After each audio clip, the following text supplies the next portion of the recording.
in the ring, feel the adrenaline rush, throwing fists and kicks, the pain we can't hush. And then they fight us, we're the real tough guys, breaking down barriers, we aim for the skies. Into the octagon, like a warrior I stand, trading blows, taking hits as I command. The art of combat, I'm ready to go. Submission, knockout, that's how I flow. Unleashing the fury like an untamed beast, locked in a cage where strength is released. Striking precision, grappling like a golden octagon. The stage we ignite.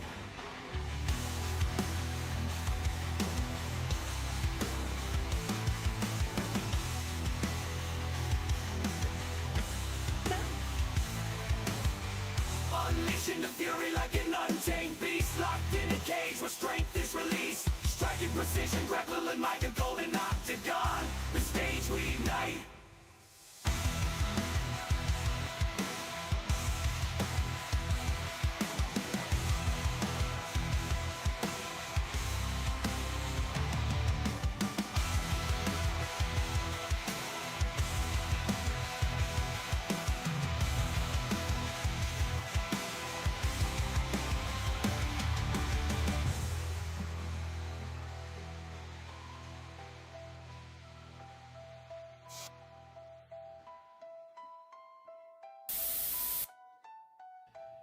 And we are live. Welcome to the Golden Octagon MMA Podcast with your hosts, Matt and D Rose.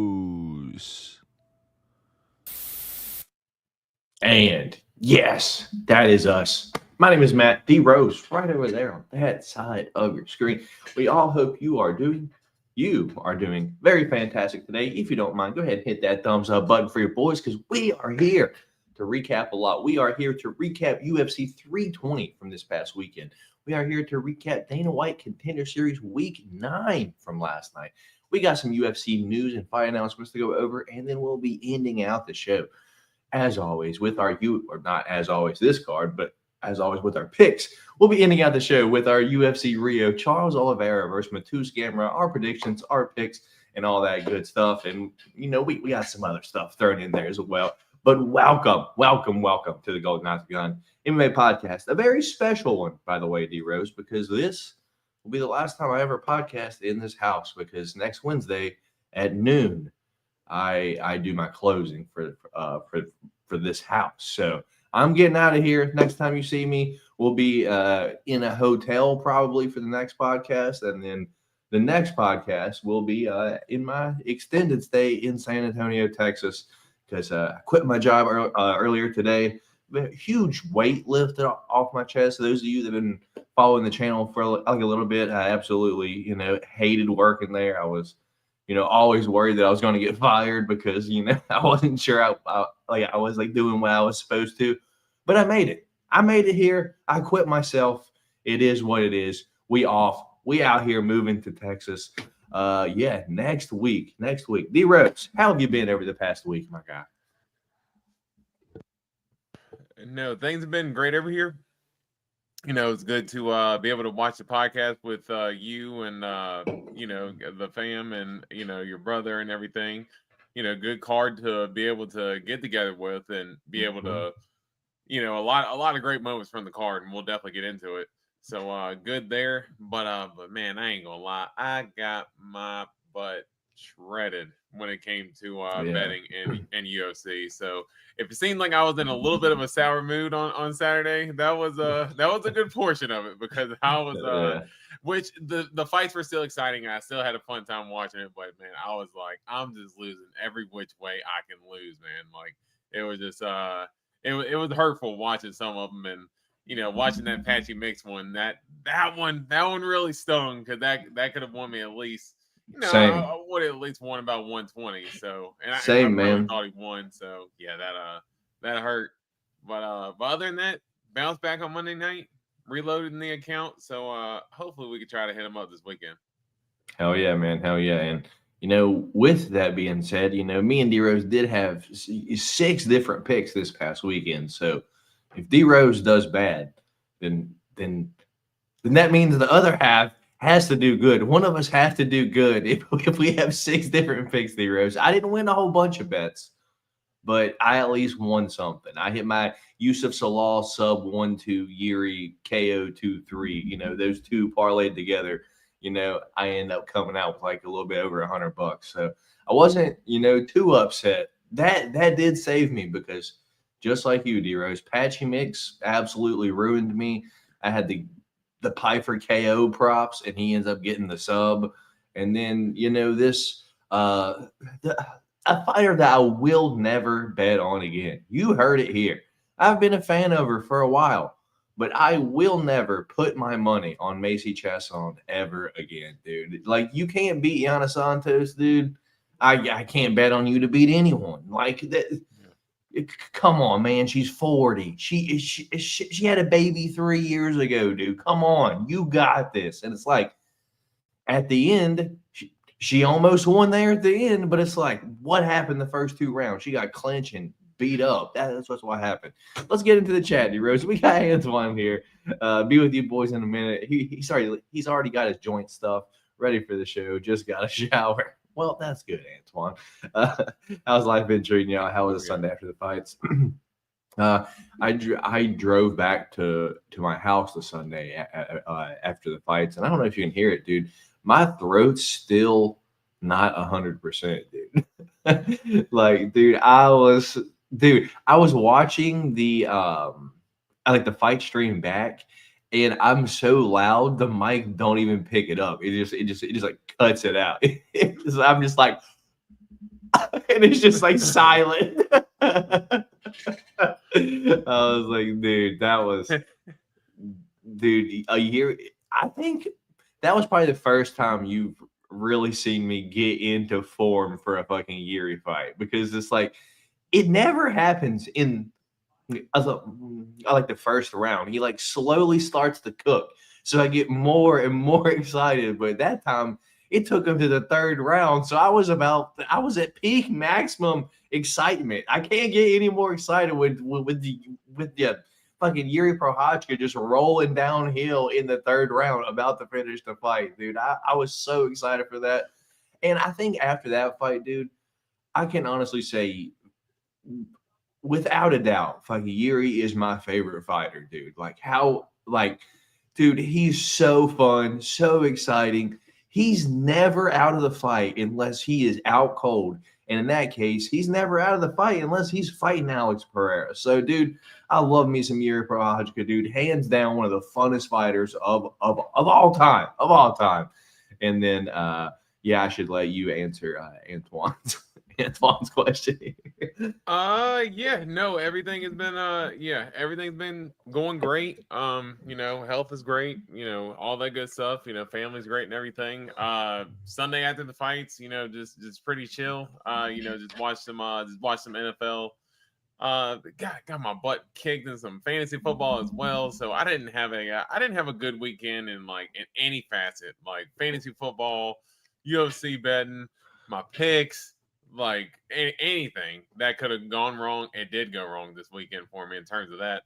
But we gonna get it right this weekend. I also kind of feel like on the drive back, D-Rose, I missed something that I do every week, and I was like, it ain't gonna happen this week. It ain't been happening. Dude, what do we talk about? And who am I so high on every week to get these fucking touchdowns? The day of tight ends, and you're like, nah, dude, not the tight ends. But every week I still, fucking parlay these fucking tight ends to get these damn touchdowns. And guess what? I didn't this week because I'm driving on the way back, and I don't have time to sit down and actually plan out my parlays.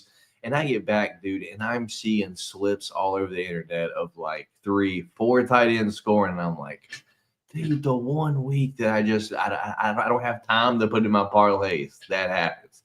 I promise you, I've had those exact slips those past 3 weeks, dude, and I'm just sad, dude.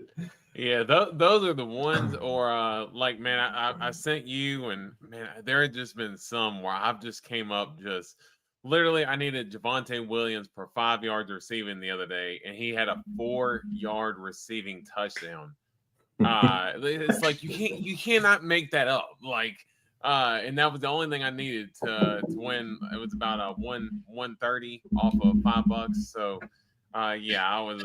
I've just had some of these that have just been so close. Just these nail biters. I mean, been absolute gut punches to the point to where, and I'm just betting $5, and I'm getting I'm getting pretty upset, and I'm like, dude, I can only imagine like people who bet like thousands and thousands of dollars on this. I was like, I'm betting 5 to win 150 or 130, 100, whatever it is, and I'm getting I'm getting pissed about it. But yeah, if dudes are betting thousands of dollars, oh my gosh, I could not imagine. Nah, man, it's rough. We got Luscious here, another Golden Wednesday with the boys. I've been missing. My bad, but we back. It's all good, Lush. It's all good, brother. We got Antoine. Let us know that he's back. Got to get your reaction to Week 5. How the Cowboys doing? Is Dak having a career year? And Lush letting us know. Tight end days, October 26th, and then we play Monday night. The Falcons are not going to beat the Bills, dude. And then Sugar Ray. Dak has been cooking. I've been telling people that, like, hey, that that defense, it might be absolute garbage, but Dak, that dude, he been balling, man. Yeah. So D Rose, I will let you decide where we get started at. Do you want to start with UFC 320 or Contender Series from last night? Definitely 320. That's okay. That's definitely the best story. All right, so I'll pull that up. 320 will be quick because if you guys didn't see Antoine, but if you guys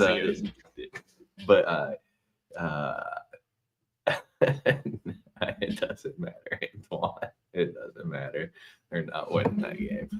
Yeah. With that being said, if you guys didn't see the UFC 320 live fight reaction, me, D Rose, and actually my little brother there was in D Rose's basement watching the fight. So you guys can feel free to go back and get our actual live reaction to the pay-per-view. We were kind of talking about how we were feeling in the moment and such. So we'll just, touch on the results real quick, and then we'll go ahead and kind of just step on the gas and move on from there. So Alex knocks out Magomed Ankalaev in round number 1. I think the whole MMA community is so happy, dude. We really didn't see a whole lot in the fight because it lasted, like a minute and 20 seconds. Like Alex came out there, pressured him, leg kicked him, hit him with 1-2 punches, and then fucking Magomed was down, ground and pound, 12-6 elbows, fight was over. And then after the fight, it came out that Ankalaev was hurt going into the fight. And dude, to be honest, I don't give a fuck. I could care less. Dude, if he had one leg going into that fight, I don't care, dude. Get him off that championship, dude. I do not care one single bit to watch Magomed Ankalaev fight, man. So thankfully Ankalaev's not the champion anymore. We got Poatan back. What's your thoughts on the main event this past weekend, man? Yeah, even though I did pick on going into the fight, I'm completely happy that it did go the other way for Alex, because I do think for the sport it's better, and just in terms of the star power, the way Alex fights, the way Alex fights when he fights at his full potential. That first Ankalaev fight, he said he was kind of banged up going into it. He was sick and injured, and I guess you could say that it played out, because when you look at that second fight, you're like, why couldn't you have just done that in the first one? Like, why couldn't you have just done that in the first one and taken him out? Yeah. And as you said, Ankalaev got the broken ribs, whatever. And the wise words of John Witherspoon, I don't give a damn. I don't care. As you said, it's good that Magomed is not champ, and the UFC is going to make it hell for him to get back to that title shot. I could see him, if he wins, maybe 3-4, but they are not going to make it easy for him to get back to a title shot anytime soon. Nah, man. But we got Antoine. I know you're an older brother, man. I'm the youngest of 3. How many years are you guys apart? We are 4 or 5 years apart, like one of the two. So we are pretty far apart, and we didn't really lived together in the same house like our entire lives either. So we're like kind of super close because we didn't like kind of get to see each other like all the time. So that's why we're still pretty close now. I picked Alex third round KO. That's fair. What's going on, Dave? How you doing? We got respect in here. 6K soon. Yeah, soon, man. Probably another few months. Hopefully by the end of the year we get 6K. Brogan Walker subbing next fight. Maybe Dave. Maybe, man. I didn't think he was lying. He made no excuses. He lost to Israel that way, and that was way worse. Yeah, that's true. But yeah, something had to have been wrong with him in the last fight. So moving on down, co-main event. Real quick. Who do you think Alex fights next? Do you think he stays at 205 or do you think he goes up to heavyweight? Dude, listen to my plan. Give me John versus Alex on the White House card because that's exactly what Alex was trying to do there, saying like he's not going to call out John Jones, but he was going to pay respects to his brother, as for like a moment of silence. John tweeted him like, "Wow, Alex, thanks," with the little hands. So it's like, come on, man. Like that one is for sure that's going to be in the makings right there. And then which is going to leave light heavyweight vacant, right? So give me Yuri Prochazka versus Carlos Ulberg for the vacant 205-pound title. I think I like that. As you said, because when Alex did like the moment of silence for John's brother, I was like, oh, so he was going to call John out, and then and maybe that's why John was trying to hold on to the belt the whole time in the first place because Alex was trying to go up. Maybe. Because now after the fact, now it's like it all makes sense now because if Alex had beaten Magomed in the first fight, then they would have made the John fight. It's like, and of course, we can look back and say it's easier now to say that, but that's exactly what the plan was going to be. Yeah, and I don't think there's going to be any official belt on the line if John and Alex fight. I don't think so. Like, because like at that point, it's like it's not necessary. Like they're both older, both two big enough stars, but you just you want that title on top of that just to put that little extra sprinkle on it. Like the White House title, the only one ever, like the BMF title. Exactly. All right, man. Right. All right, man. Let's move on down to the co-main event there. Or I guess, well, you said you agreed, so fair enough. The one that saved you from the clean sweep this week, D-Rose, Merab and Corey Sandhagen, dude. I thought Corey Sandhagen had a fantastic round one. In round two, he almost got knocked out. Like a different ref in there would have stopped that fight. And then after that point, dude, it was like Corey just kept getting taken down and kept getting taken down. I think an argument could be made that he won round four, but even still, it was 2-3 Merab or 1-4 Merab still. So it's like, dude, Corey was the only chance at anyone in the division beating Merab for a little bit, dude. Like you got to be able to knock this dude out, and I just really don't think a lot of people in the division have the power to put Merab out, dude. So. With that being said, man, I think Merab wins his next probably 4 to 5 championship defenses if it's at 135. I guess what's your thoughts on the fight as a whole, man? Yeah, just a hell of a performance from Merab. I did think that Corey won the first round, and Corey Sandhagen looked good in that first round. Kind of snapping some jabs in there, stuffing takedowns. He was able to break Merab's grip real quick when Merab was going for takedowns. He was kind of making it a little bit tough for Merab there. And, I was sweating a little bit because as you said, I picked Merab. So I didn't, it wasn't looking the greatest there, but, I was like, hey, it's Merab, he's going to eventually, put it on. And there in that second round, once he rocked Corey, I was, that was a pretty crazy moment because I was not expecting to see Corey Sandhagen get put on skates by Merab. But I will say that, I've told you that I've listened to Aljamain Sterling's podcast from time to time, and he's talked about training with Merab. And he's talked about those moments when, they're kind of sparring and, but they're actually, kind of like fighting. And, he said you get comfortable with, with the wrestling. And then that's when Marab comes over with a power shot. And Aljo has stated multiple times how Marab has rocked him like going like 70%. Like, so it just goes to show that Marab does have a little bit of power in his hands, and he's getting better with each fight with his boxing as well. Being able to land big shots like that to hurt Corey Sandhagen. I thought they were going to stop it, but they didn't.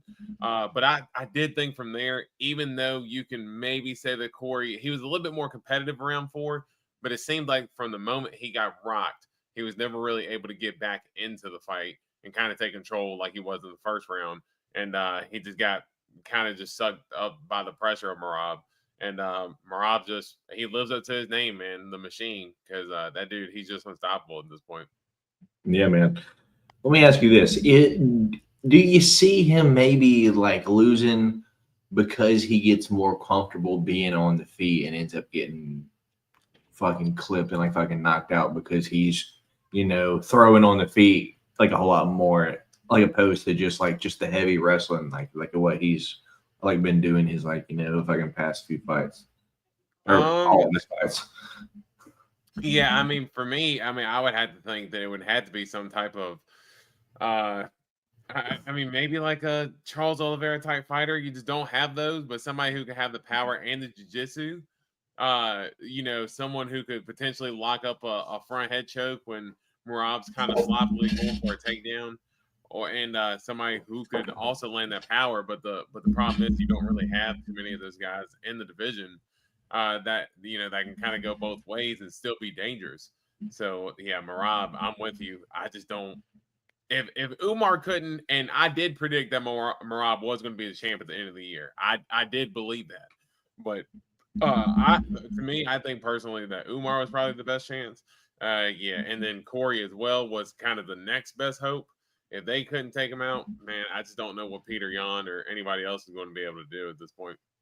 Nah, man, it's going to be tough at least for a few years, like until we get like some Mario Bautista. I don't know, dude. I think he's just going to get held up against the fence like he did Jose Aldo. Like that's what's going to happen.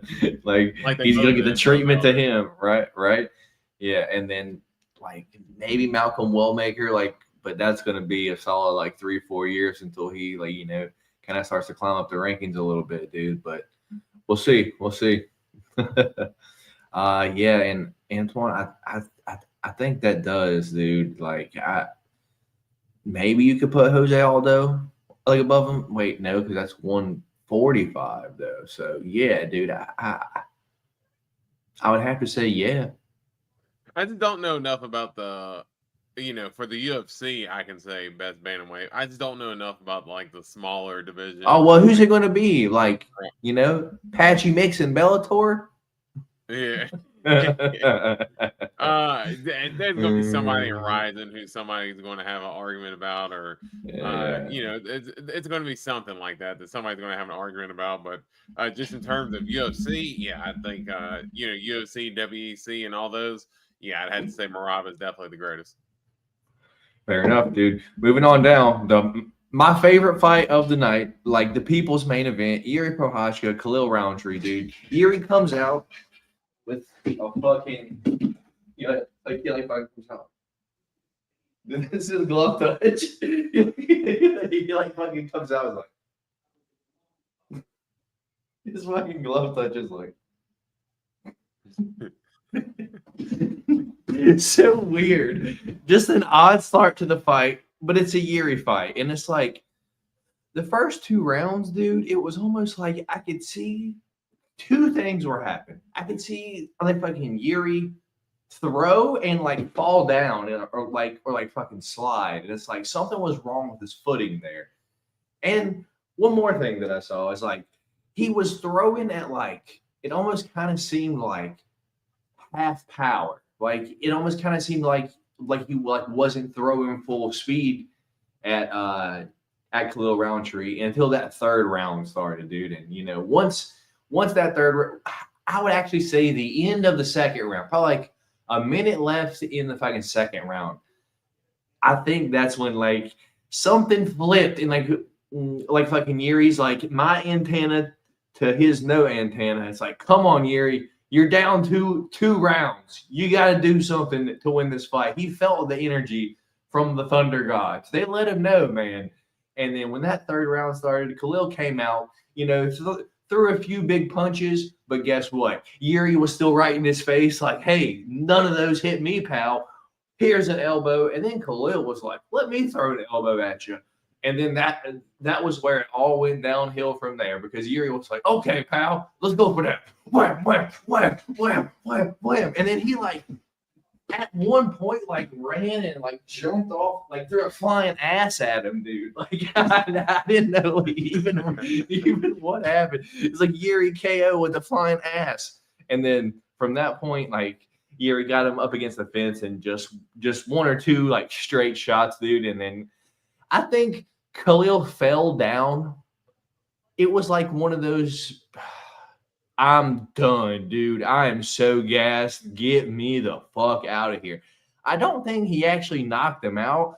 I think he was so gassed. He was like, fuck it, dude. I'm just following and this shit's getting over with. Because on the ground, his eyes are open and he's fucking blinking and shit like that. But you can just see him his fucking chest is just going up and down because he's breathing so hard. What the hell? Man, I love Yuri Prochazka. What's your thoughts on the fight, dude?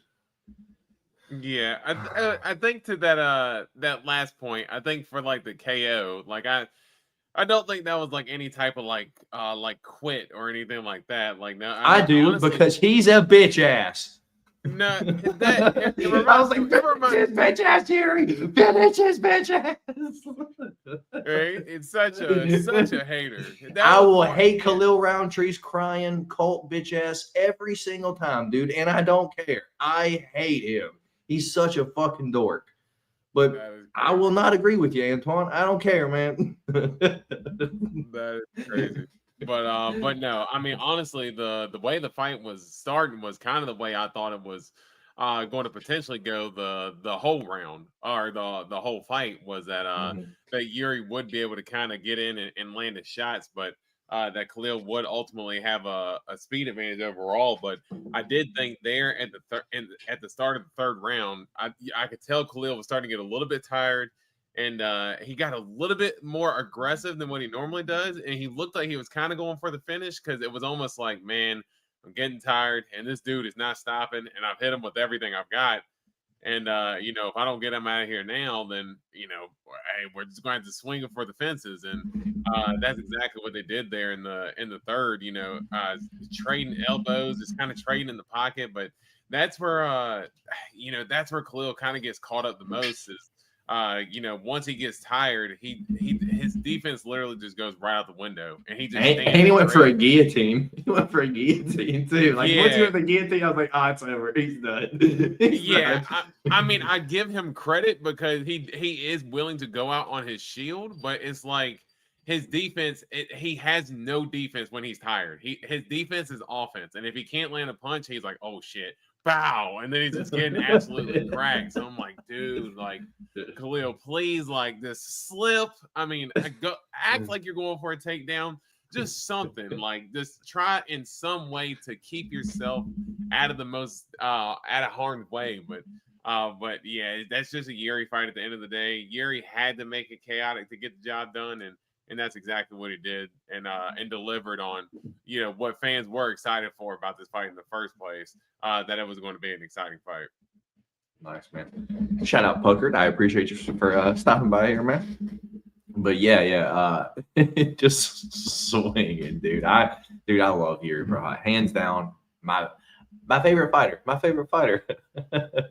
2-2 booty hole car, says Dave. All right, moving on down. D-Rose. The rest of this pay-per-view was Josh Emmett, Yusuf Zalal, and Joe Piper, Abu Magomedov.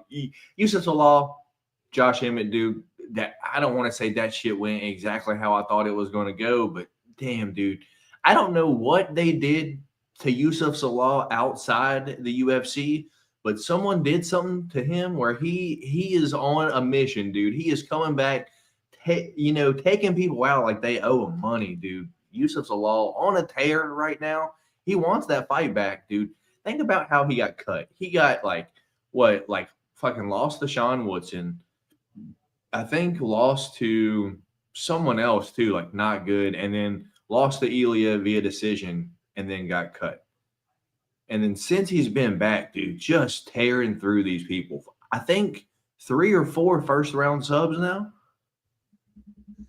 Yeah, something like that. I think out of it's 4 fights. I think it's 3 subs, something like that. I think he has a sub in every single one, dude. Or well, except for besides the Calvin Kattar. Yeah. Yeah, I think I just forget that fight even happened because that shit sucked. Yeah, no, 100%. And if people are willing to overlook that fight, then you can look and see how dangerous of a dude that Zalal is. But so many people are still hanging on to that fight that they're not willing to give him the credit that he deserves. But just a good performance for him to be able to, take out a guy like Josh Emmett and do it with ease too. Because I mean, Josh Emmett does have pretty good wrestling defense, and he was getting back up to his feet, but just got up a little bit too quickly with the guy who's slick jiu-jitsu like Zalal, and he was able to lock in that arm and get the job done. So a good redemption fight for Zalal, considering how bad the Kattar fight was. Yeah, man, I agree. And then Abus Magomedov and Joe Pyfer. Joe Pyfer round 2 sub. It was almost like Joe Pyfer knew like that. I almost feel like Joe Pyfer let Abus do whatever he wanted in the first, knowing damn well that he was going to slow down, and then he could fucking get the finish in the second or the third, dude. Because it was almost like, dude, Abus was like ragdolling Joe Pyfer in there, dude. It just like didn't make sense. Like almost like he was just letting him do it to like fucking tire dude out. And then anyway, fucking Joe Pyfer wins round 2 sub. What's your thoughts on this fight? I think that if somebody like Joe Pyfer, he believes in his grappling, and there's a good reason. So he showed why. But I think that he was willing to accept all positions because Abus does gas in his fights. So I think that was something that he was probably willing to accept going in, and that if he can hold up in the wrestling exchanges over Abus will get tired and will you can get him out of there once he gets tired. So I think that's something that Joe Pyfer was wanting to work on, getting the fight down to the ground as well. And getting a sub like that, and Joe Pyfer, he might be annoying. He is. He's a pretty annoying personality overall. But I will say the dude is talented. He's got a mean right hand. His ground game is getting better. He's a good fighter, and he's fun to watch. If I don't hear any of his interviews, I'll be perfect. The dude can fight, man. He 100% can. Yeah, man. I agree. He hates podcasters, but has his own podcast. Dude. How does that make sense? Yeah, Dave, I'm not clicking that, dude. Salty Joe versus Shara says Sugar Ray. I don't know if we see Joe fight out of the U.S. though, because I think he's kind of like locked down to the U.S. now. So prelims, dude. Atiba Gaudier versus Tristan Vines, dude. Tristan Vines, had the thought process right.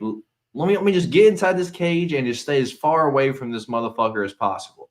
And then Tristan Vines went for a takedown and then got knocked out by him getting taken off of him. That was probably best case scenario for Tristan Vines, right? Like he didn't even go out cold. Like that was probably the best way that he could have got out of that fight. Yeah. Well, I mean, I'm sure the ensuing ground and pound did put him out cold because he did. Yeah, Atiba Gaudier was able to land a few shots while he was, kind of seized up against the fence. It almost looked like Petrosky and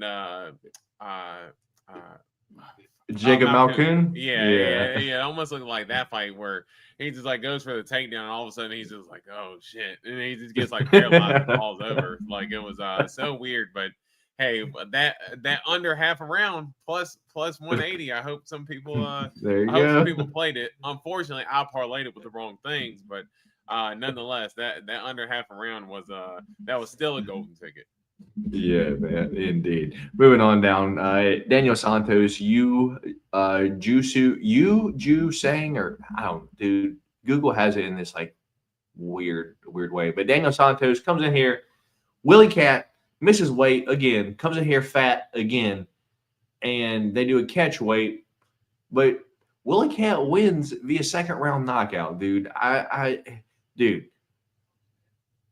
Fat Willie Cat might be like the new like mythical fighter because he comes in here, misses weight, and is just styling on these dudes with the like just love handles flapping in the octagon, dude. It's crazy to see. Willie Cat wins via second round knockout. What's your thoughts on that one? Yeah, if only there was a 151-pound weight class that he could just consistently fight at, that would be that would be ideal for him. I thought it was a good fight and it was a good finish. But yeah, it just kind of sucks because Dana's probably going to say the same thing as well, that hey man, he got to get this weight stuff under control because 135 you can't make it, cool. But 145, I mean, dude, at this point, like if you can't make 145, I mean, what are we going to do with you? Just tough when he can't consistently make weight. But other than that, it was a good performance and a good knockout. Fair enough. So moving on down, the one that burnt us all, Patchy Mix, Jacob Viklas, whatever his name is, dude. I thought Patchy won, dude. I think a lot of people thought Patchy won. However, the fact that it was even that close, dude, like the hype that Patchy had coming into the UFC, dude, I feel the same about Patchy Mix as you feel about Maria Agapova. Like, what has D Rose convinced me of? Like, this dude is ass. Dude, through 2 fights now, I don't know if I've seen him throw. Dude, he might be the worst striker in the division, man. I haven't seen him throw like a decent shot yet, man. And if all you have is jiu-jitsu and you come out here and do that to someone in their UFC debut, man, it's a close fight. What the fuck? Like, dude, get him out of here. Get him out of here. Yeah, I heard somebody say the other day, and I don't know if you remember this fighter, but I heard the comparison, and it makes all the sense in the world. Will Brooks, he was also a Bellator fighter. I don't know if you're familiar with him. I've heard the name. I'm not familiar with his like fights at all. Yeah, he was another one of those guys who, big time Bellator champ, 155. He beat Michael Chandler. He beat Michael Chandler in a fight, and when he punched Michael Chandler in the face, like Chandler literally like quit during the fight. Like he literally just went like that, like just walked away. Like Will Brooks literally made him quit. But when he came to the UFC, like he ended up getting like walked by like, I think he lost to like Ross Pearson. I know he lost to Cowboy Oliveira. Like he was losing to guys who he should not have lost to. And when he was in Bellator, he looked, just like a world beater. And then when he got to the UFC, like his whole fight style changed. That's exactly how I feel about Patchy Mix, because it's like you just almost don't even recognize the guy anymore. Like he just looks completely different from what he was when he was in Bellator. And well, and the crazy part too is just that his Wicklocks was a or Wick I don't know how to say his name. Jakob. I'm just going to say Jakob, but Yeah, he Polish guy. good fighter. But yeah, that Dude, not really, because he kept going for takedowns. He kept going for guillotines and ended up on the bottom. Like, so he's kind of a dumbass too. But it's like, right. Well, and I mean, for Apache, he kept, ended up in that guillotine, and for his jiu-jitsu to be his calling card, he kept ending up in bad positions because he didn't want to get choked out by the guillotine. So, I guess that's what ended up losing him the fight. I still personally felt like he won, but yeah, just. But it shouldn't have been close. Like, what's happening? But in terms of him competing in the top 10, top 15, whatever, yeah, I think that's that ship is sailed, buddy. Maybe top 10 to 15, but like 11 to 15. But that's his ceiling. at this point. The wild part is at one point, people outside MMA fans were calling him the best bantamweight in the world, UFC or not, dude. And seeing this is truly laughable. Like, damn, this is the guy that everyone's like, he's going to come into the UFC and fuck everyone up. What, dude? This is y'all's king. What? Dude, he's another one. After this fight, dude, I don't know if I had a money line. I didn't even bet him by sub. I didn't bet him by decision. Just money line, dude. And like minus 300, still can't even pull through for me, dude. Like, fuck, dude. I don't get it. Edmund Shabazian knocks out Andre Muniz round 1, so that's good. I believe we were both right there, yeah. I did hit on that prop, but it was in a bunch of parlays that I lost in, so don't really matter. I unfortunately went with Muniz, so yeah. Oh yeah. Just kidding. You went on the other side, and then the early prelims were Punahele Soriano defeating Nikolai Veretennikov via decision. I needed the Puna knockout there. Not gonna lie. One that burned me, Macy Chiasson losing to Yana Santos via decision, and I will never bet Macy Chiasson again because of that. Farid Basharatz beat Chris Gutierrez via decision as expected, except for D Rose went Chris Gutierrez there. Don't really know why, but anyway, Ramiz Brahimaj defeats Austin Vanderford via round 2 submission. I actually didn't see this one at all, if I'm going to be honest. I think I was outside D Rose. And then Veronica Hardy versus Brogan Walker. Me and you were driving down the road listening to this one, but I believe I saw the first round, and I'm like, oh, that's how this fight's going to go. But I think Brogan Walker did have an opportunity there in the third round. It ended up being a little bit close, but she ended up not getting a sub. Therefore, Veronica Hardy wins via decision. Anyway, what's your thoughts on early prelims, if anything, man? Yeah, I mean the early prelims. I'm gonna go grab some drink. Some of them were a little bit of a struggle. I'm pulling up the card now. But just in terms of Tiba Gautier, that was brutal. Edmund Shabazian, I probably should have seen that coming. But I thought Muniz was going to be able to get it down to the ground. Muniz is getting just a little bit too comfortable on the feet, and that's what I ended up getting him called, because he was actually cracking Edmund a couple of times, and I thought if he could have gotten outside of that first round, I thought that's where Muniz could have made some noise, but got caught and got finished. Good finish from Edmund, and he's starting to get his swagger back. Ramiz Brahimaj, we were kind of missing that fight, but I did come in like right at the tail end of the finish. Brahimaj landed the head kick, rocked Vanderford, had Vanderford on skates, and then was able to get him down on the ground and eventually get to the submission. So it was a good performance from him. And Veronica Hardy was just a Veronica Hardy win. So fair enough. What's Edmund Silling at 27? He's still so young, dude. He's got time, man, which is wild. 100%. Yeah. And Dave asking, Macy Chiasson Death drives a Subaru Outback. Hey, man, I drove a Forester at one point, Dave, but I'm just going to be honest. I could say Macy Chiasson with confidence drives a Jeep Wrangler, dude. 100%. Nah,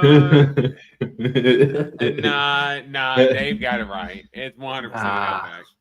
Yeah, it's not a Forester. It's man, the amount of Justin Bieber haircuts around here with Jeep Wranglers, dude, with all those damn ducks, you'd be surprised, man. Yeah.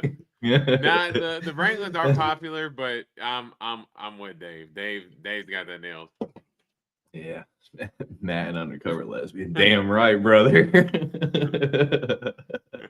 Yeah, but Dave actually had a few cool ones though. I'm not sure. D Rose, did you ever see my cool Forester that I had? It was a silver one. The one you had most recently? Mm-mm. The one you had most recently was what, red? Yeah. Yeah, I never saw your silver one. Let me see if I can get it here. That's what Oh the yeah, silver yeah, yeah. ones No, look I like. did. I've seen that before, but it is nice. Yeah. That one was fucking pretty sick. That one was real fucking fast. That one was real fast. Forrest through with the far can. What's the best Kia, D Rose? It depends on what you're looking for. I mean, if you're looking for just decent transportation, He's like, what you need is about a 400 credit and anything I can get you. That's the best one. yeah, exactly. You go take this Kia Rio with 90,000 miles on it. Terrible, dude. No, Terrible. but probably either a Kia K4 for just basic transportation, or looking for an SUV. Probably the. Dude, I see a lot of people around here with those fucking Tellurides. Yeah, I was gonna Like, say I'm like, why are you spending because they're like a decent amount of money, right? Like fucking 60 grand. It depends. So you can get some. They won't be 60. You can get some like mid upper 40s.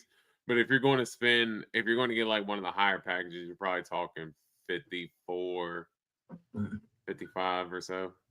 Dude, car prices are fucking nuts nowadays, dude. Like I saw the price of a Jeep Grand Cherokee, Grand Cherokee. That thing like cracks me up. Like the price of like the Wagoneer. Like, what do y'all think? This is a Lambo? If I'm gonna spend this much, I'm getting like something that's way cooler than this motherfucker. Exactly. Like, dude, I bet them shit's set on the lot, huh? I bet nobody buys them. Yeah, they do. And that's why, I know, all the Kia guy, whatever, but that's why I'm like, dude, the Kias are, pretty damn, affordable for the most part. Yeah. This shit's just not, it's not affordable. It's really not. It's not, dude. Tell them what you drive. Yeah, my daily driver is a 2002 Chevy Malibu. 2002 Chevy Malibu, white, no clear coat. You can see the bare metal underneath that though. It ain't rusted though. You can just see metal.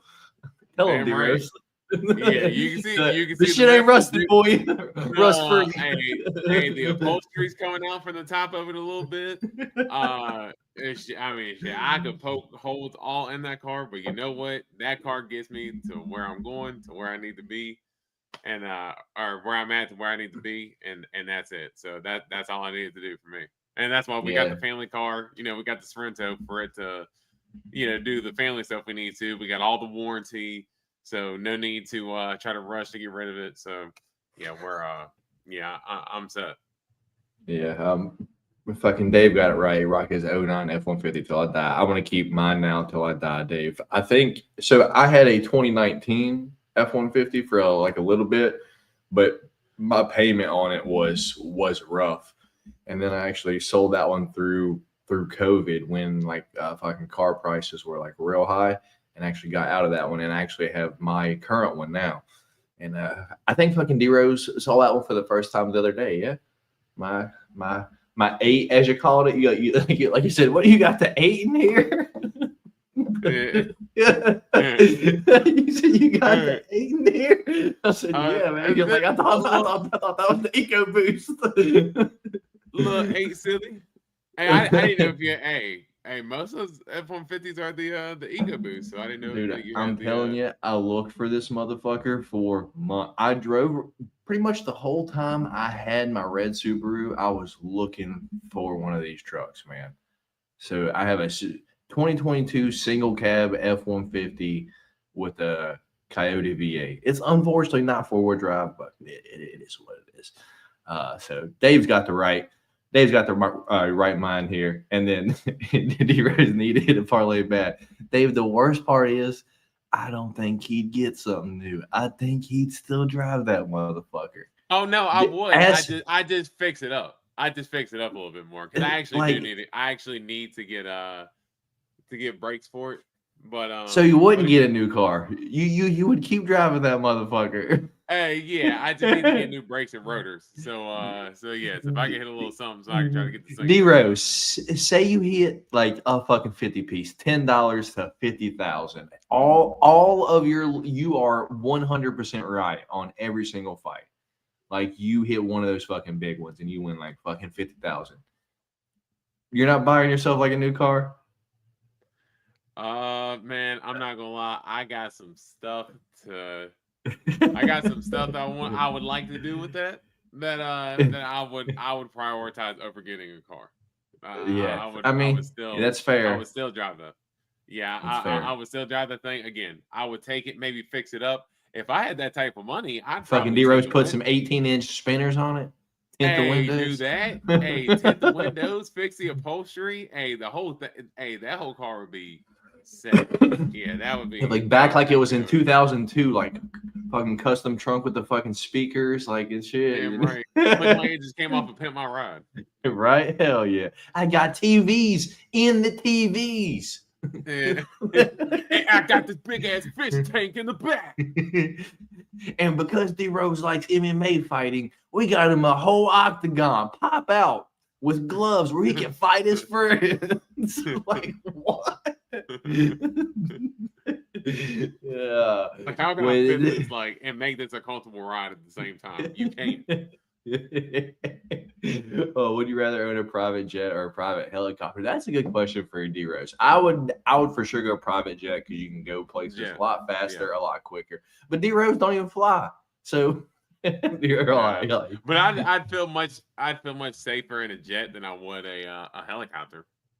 Yeah, that's fair. That's fair. D-Rose investing in a turd. Hey man, that's my turd, baby. Fucking D-Rose had that in high school. I hope all is well, fellas. I ain't hanging out too long, so I missed Dana White Continuous Series, so can't spoil it. Oh shit. Yeah, that's what we're getting into right now, man. So sorry to say it. Dana White Continuous Series from last night, D-Rose. It started off with Kevin Fernandez. I believe that was his name. Kevin Fernandez versus some dude that when I looked it up and it was posted everywhere on on like Instagram and stuff. When you looked up his like fight, dude, it was a little person in probably the smallest bikini that they make, walking around a half padded, half caged room with the smallest round one sign that I've ever seen in my life. And he goes life and death with this fat guy.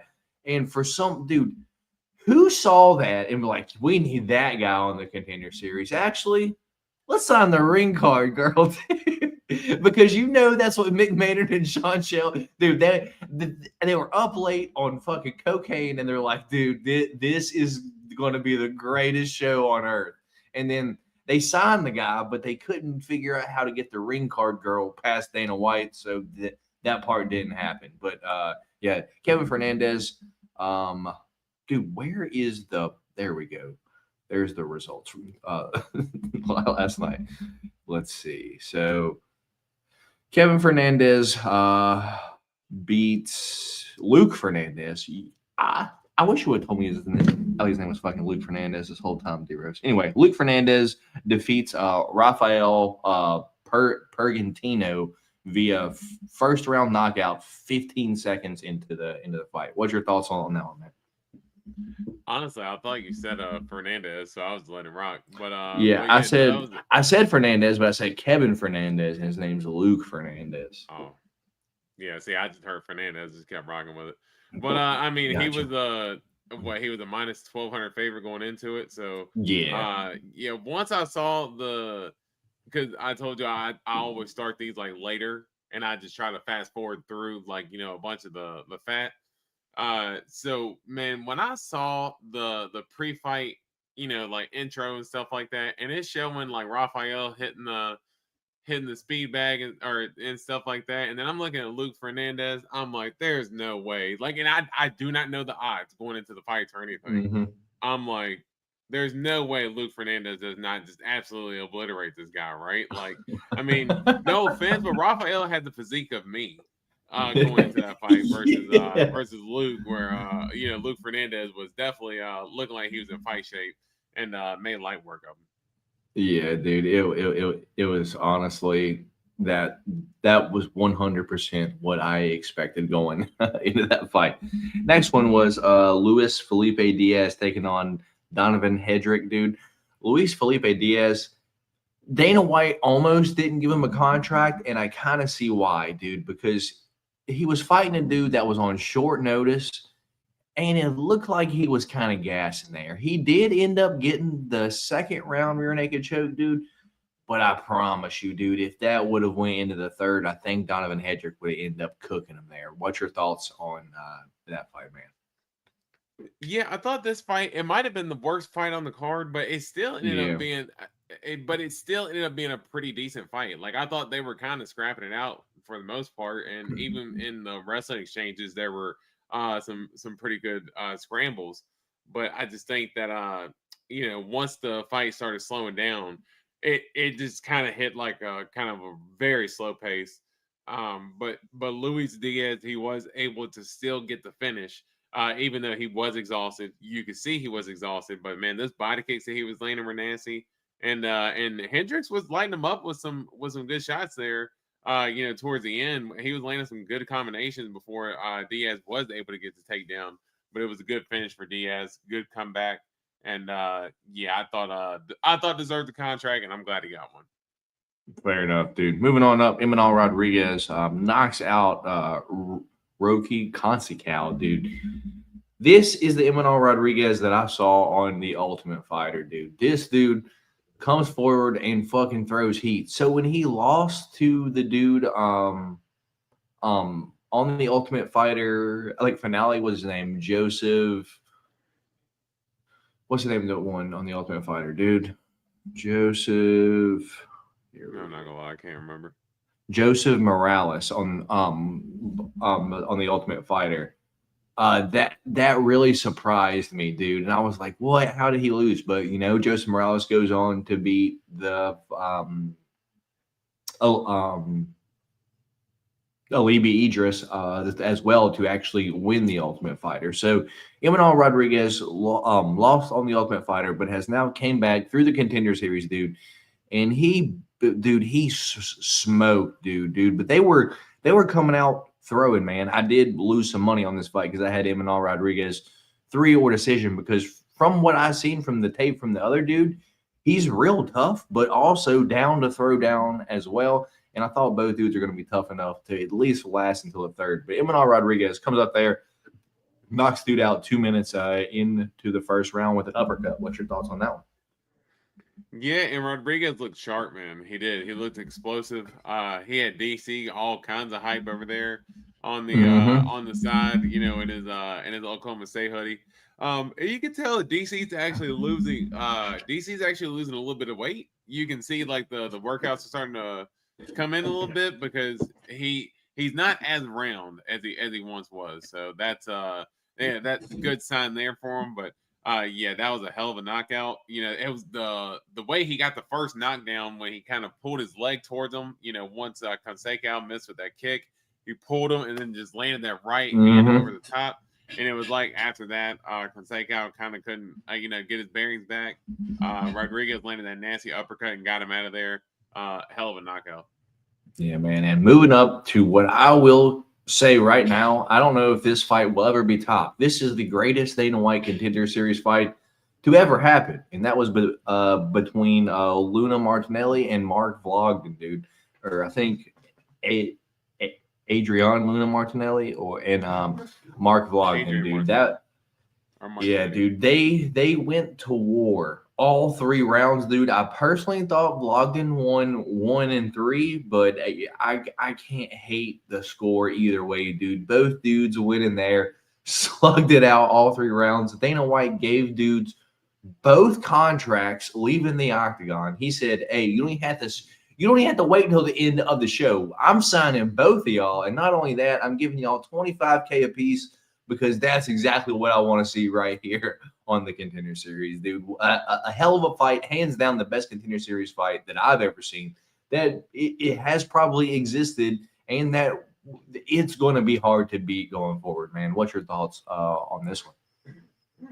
Yeah, that was a hell of a fight, and I will say that Volodine, yeah, his boxing is super clean. I call myself kind of rooting for him there. I don't know why. Like I was like, man, I love the dude's boxing. Like it's like a little Kai Car France. Dude, it is so funny you said that. Amber literally said, "I swear, I thought that was Kai Car France at first glance. I swear, that is exactly what she said. She was like, that dude honestly kind of looks like Kai. So it's funny that you said that, but I would say his boxing is much cleaner than Kai's though. It was super crisp. But dude, Martinetti took that big shot at the end of the first round. I thought he was going to go out because I was like, oh yeah, he's done, he's out. And Martinetti, he's still kind of stumbling, but dude, he stayed in the fight, got in the second round, and was smashing Volodine with knees and elbows in the clinch. Busted Volodine up over across the top of the eye with big elbows. They were both just absolutely throwing down. Man, Martinetti was smashing Volodine in the clinch some more later on in the second and the third round. But Volodine stayed in there, was throwing massive body shots. Good fight. I thought the fight really came down to like that last minute, and I think if Martinetti had not gotten that takedown, that third round was kind of up in the air. So Martinetti did what he had to do to win, but at that point, it was still already the greatest fight in Contender Series history. So yeah, hell of a fight, and man, that was I'm excited to see both guys. Oh yeah, man! And the main event was Magomed Zainakov taking on Lucas Kalidas or Caldas, whichever one it was, dude.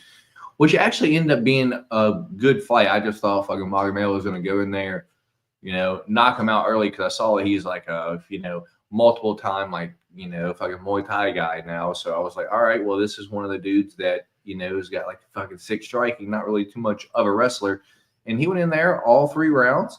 He did get dropped in the first, which was a little bit surprising here in the scorecards, 30-27 at the end. I was like, dude got dropped in the first round. I don't know if you can say that he came back to win the rest of that round. I don't know. But, yeah, man, he's a big guy for, what was this, 155, dude? That dude's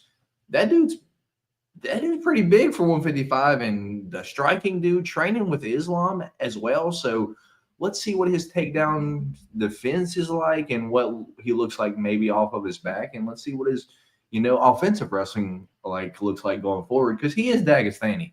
He's got to have that wrestling in his mitochondria somewhere, right? It's in there. But I guess what's your thoughts on the main event of Contender Series last night? Yeah, you would think that it's in his DNA, but that was a hell of a performance. And he did get dropped in the first round, but I actually do.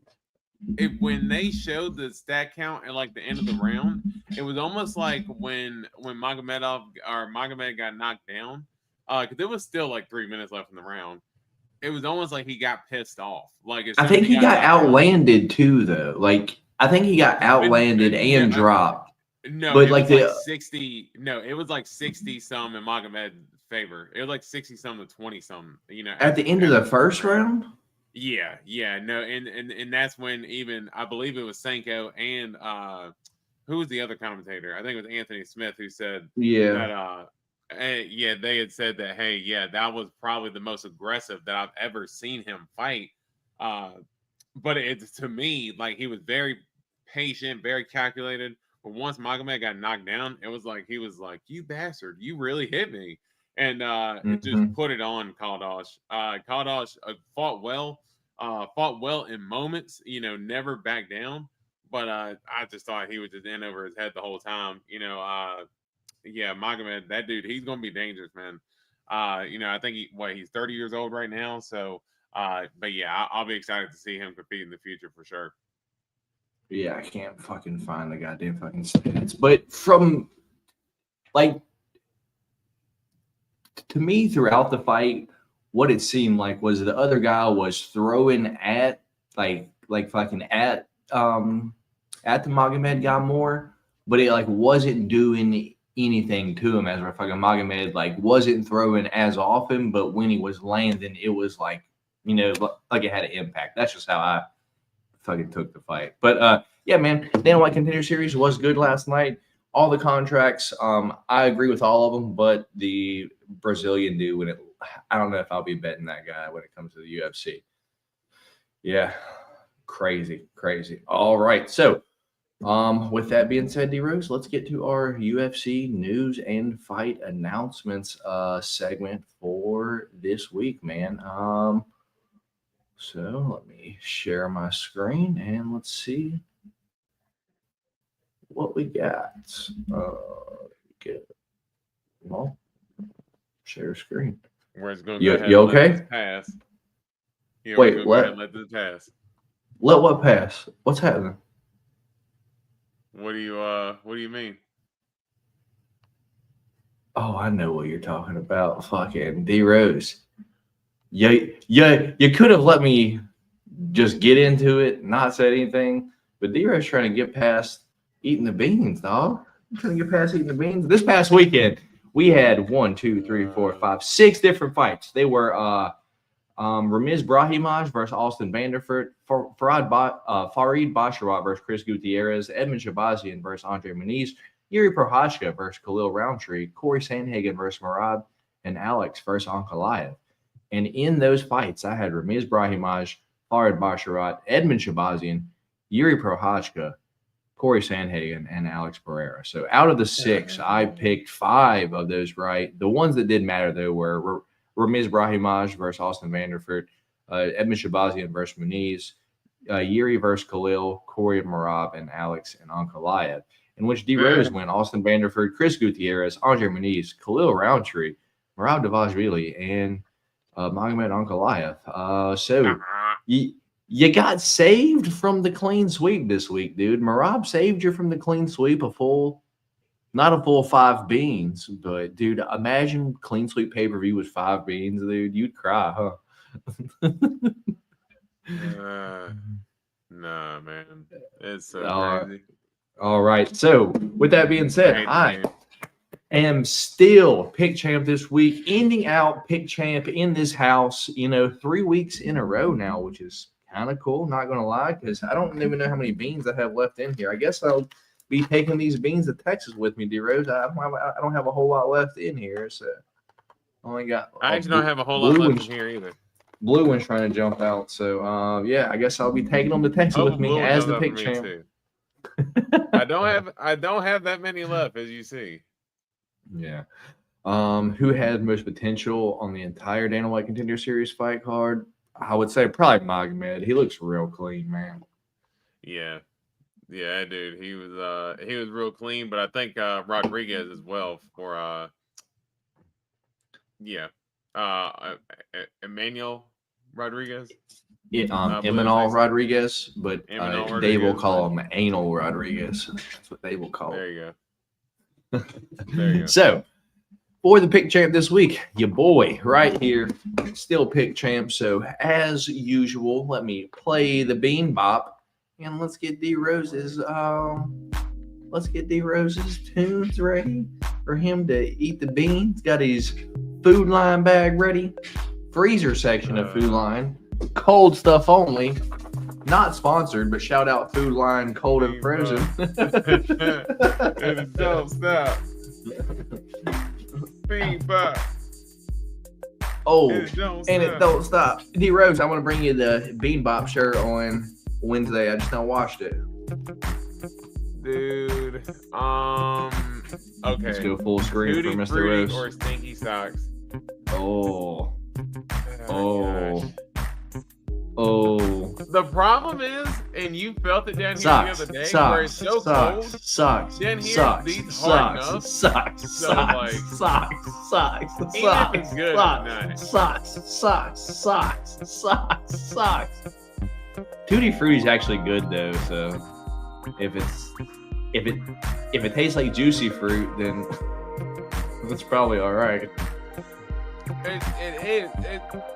It's Tutti Fruity, but it's like the don't know. It just takes a second to kick in now. I might have to get a new box. That's happening. D Rose's tongue's delayed. Yeah. The D stands for delayed tongue.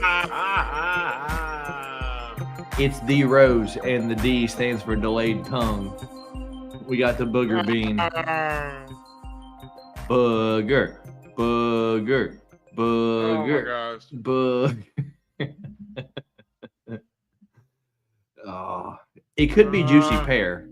It could be juicy pear.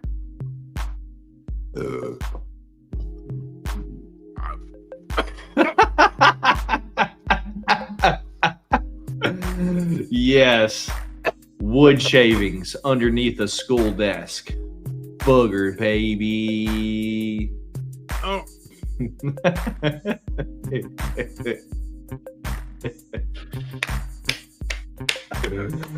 Yes. At least he didn't. Undeniable. It is that one. Oh my gosh. Oh goodness. Oh. Beam bop, beam bop, beam bop, beam bop. Wow, what a fun segment of the show. Who else is over here? Punishment. Who else is taking a punishment for getting fights wrong like we do over here on the Golden Octagon? No one does that. Me and D Rose did it. So if you see anyone else out there doing punishments for getting fights wrong, you know where they got it from. His acting getting better. He's the same. Yeah, you're a hater, bro. That's all I gotta say. Hater. Oh my. All right. Let's get to our UFC news and fight announcements, D Rose. All right. I guess the biggest bit of news that has came out over this past few days is where's the Conor? This right here. Conor McGregor has been handed a 18-month suspension for violating UFC anti-doping policy. Am I sharing? Yeah, indeed I am. He will be eligible to return March 20th, 2026. Kind of funny how that's right for the that White House card, huh? I'm not gonna lie. I'm getting this out of my teeth because like this is killing me. Dude, you love to taste the crusty school desk boogers in your teeth. What are you talking about?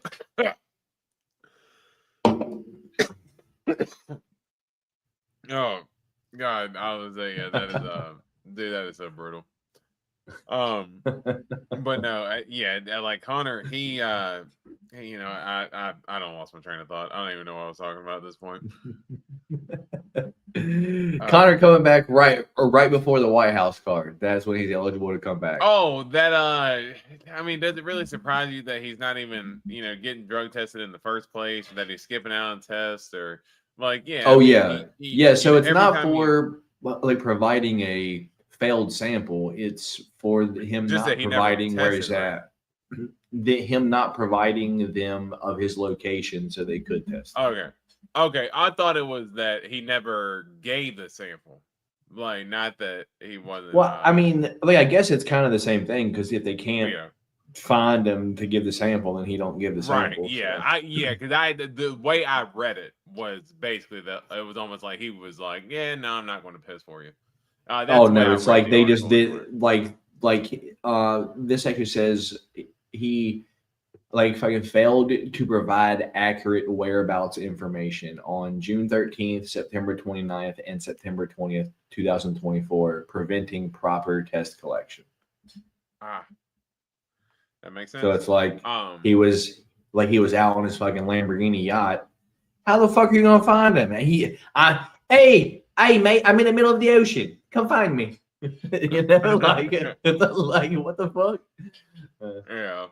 But yeah, I mean, but it also doesn't surprise me. Stand your banks with that too, because I mean, dude, with as much cocaine as he's on, like pop. I'm grabbing by the scruff and I'm grabbing by the scruff of the thing and grabbing by the scruff of the thing and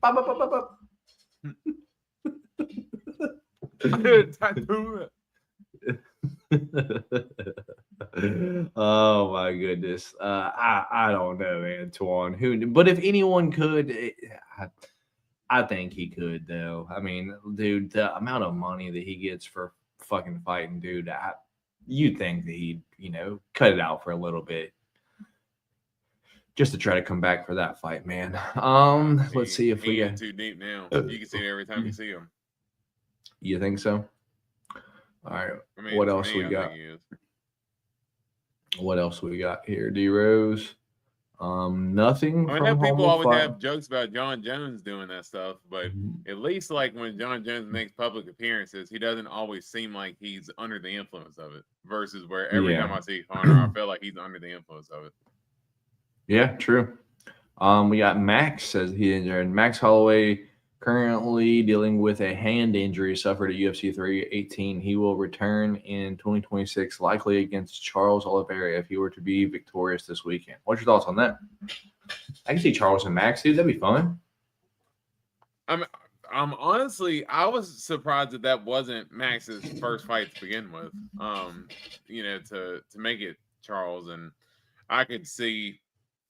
Honestly, I think win, lose, or draw, I could see Max and Charles fighting next. So, it makes sense for that to be the targeted matchup, but I could see Max kind of taking, wanting kind of like legends fights and stuff like that at this point in his career. Yeah, man.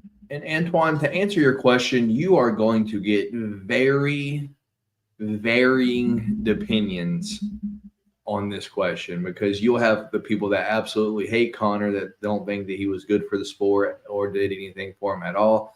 And then you'll have people like me, dude. Well, I will go out on my shield saying that before Volk, dude, I think Conor was the greatest 145er that we had ever seen.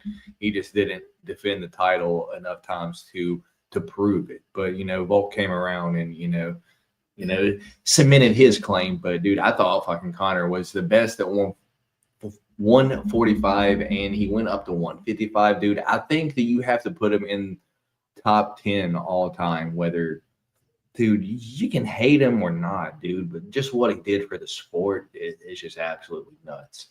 But that's just my opinion. In terms of impact for the sport, yeah, he's top 5 in terms of just pure impact. Pay-per-view sales, all those things. But when you put everything together, when you're talking about just title runs or just fight runs and stuff like that, I mean I could list off, and not even try to be funny. I mean, I could probably list off 10 guys right now before I actually get to Conor, just in terms of more decorated champions and things like that. So but in terms of headliner, biggest star in the sport, all those things, all that stuff cannot be discounted. But if you're talking in terms of like championship legacy, unfortunately, there's a lot of guys. I wouldn't put Conor quite top 10. I would say top 20, maybe 15 range, somewhere around there, just in terms of like just in terms of like the championship fighter that he was, because he was the first double champ. But he never defended those titles either, and things of that nature. So I do think that does take away a little bit of the shine when you talk about some guys who have long defense streaks. Yeah, I think I would have to put all the double champs in there, dude. And there hasn't been 10 double champs, right? No. I mean that. But it's not like he also didn't work his way up at 155. He just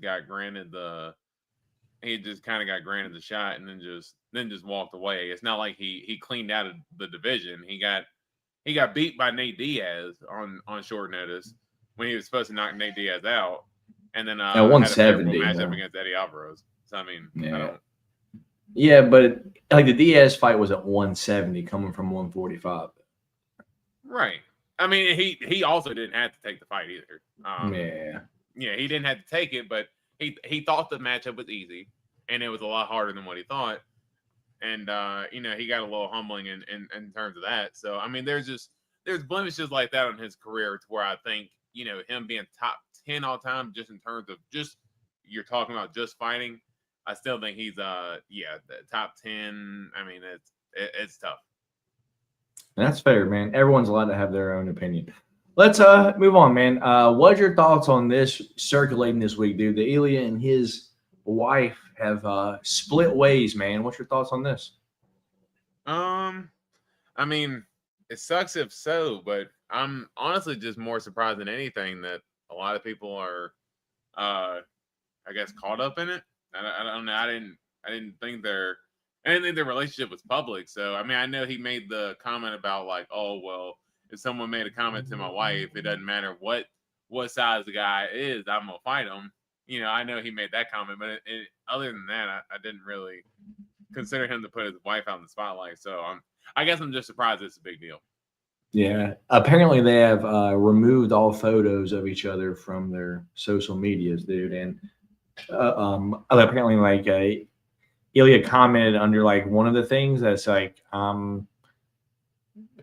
something shit like I'm on a fucking terror run now or some shit like that. I was like, oh shit. Well, I guess it is. You know, it's true, man. But and then with that being said, right beside it was what is rumored to be happening for UFC 324 at the beginning of the year. Dana wants to put the first pay-per-view of the year on the new platform, Ilya versus Justin Gaethje, dude. What's your thoughts on this? Look at Uriel. That's how happy I am, dude. Yes. Yeah, I mean, this was the fight that I think we or at least I've been calling for. Just what I think would be next. You know, two big stars. Gaethje's a big star himself. You know, a big sellable guy. He's going to go in there and go all out for it. And yeah, I like the fight. And for the first Paramount card as well, it makes all the sense in the world. Yeah. It's because his other child was from another woman. I'm pretty sure. I have no idea. Damn. Yeah, indeed. So, yeah. Let's see what else we got here. Anything? Nope.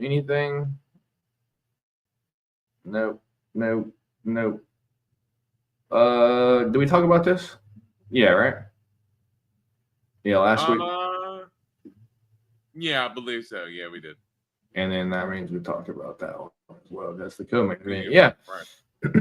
Yeah, so I believe that is all the news and announcements that I have. You got anything, Dearest?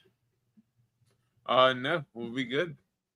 All right. So with that being said, let's go ahead and move into the fun part of the show, our UFC Rio. Charles Oliveira versus Vs Gamrot, our preview, our predictions, and our picks. What we do to close out the show. So I will share my screen again. Wrong. Share screen. The computer's about to take off right now, Deros. It's all right. Anyway, got my screen shared here. So this weekend, taking place Saturday, October 11th. At 4 p.m. East Coast time in Rio de Janeiro, Brazil, at the Pharmacy Arena in Rio de Janeiro. We have 13 fights to go over, headlined by Charles "Do Bronx" Oliveira taking on Vs Gamrot. In the co-main event, we have Davison "Dustageta" Figueroa taking on Montel "Quick" Jackson. Feature fight of the night is Vicente the Silent Assassin Luque taking on Joel Alvarez, moving up to 170 pounds for the first time. We got Jonathan Janice taking on Mario Pinto. We have Ricardo Ramos taking on Genghis Khan Offley. We have Lucas Almeida taking on Michael Aswell.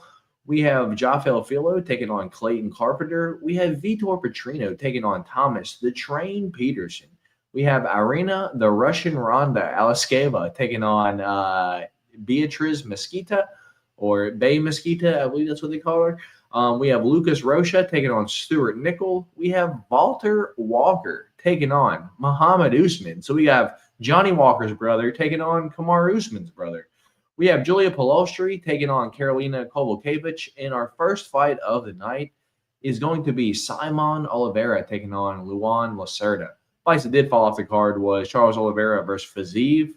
Vicente Luque versus Santiago Ponzinibbio, and Gabriel Bonfim versus Randy Brown. So 3 fights fell off the card. What's your thoughts on the fight card as a whole, there, D-Rose? It's a solid fight card. I wouldn't say it's the best. But there are a couple fighters on there that I'm excited for. A couple of what I think could be bangers. And those last 3 fights have a lot of interesting appeal for one way or the other. So yeah, I think it's a pretty good card overall. I think for a TV card, I'd give it a B. Fair enough.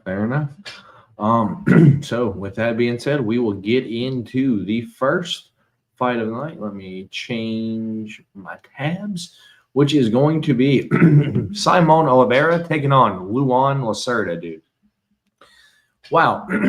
Haven't heard these dudes' names in a little bit, if I have to be honest. So pulling my odds up. Simon Oliveira is 18-6 overall. He, out of his last 5 fights, he is through 3 losses and 2 wins. His 2 wins weren't even in the UFC, though. He has 3 losses in the UFC against Tony Gravely 3 years ago, Daniel Marcos 2 years and 8 months ago, and then David Martinez knocked him out 6 months ago.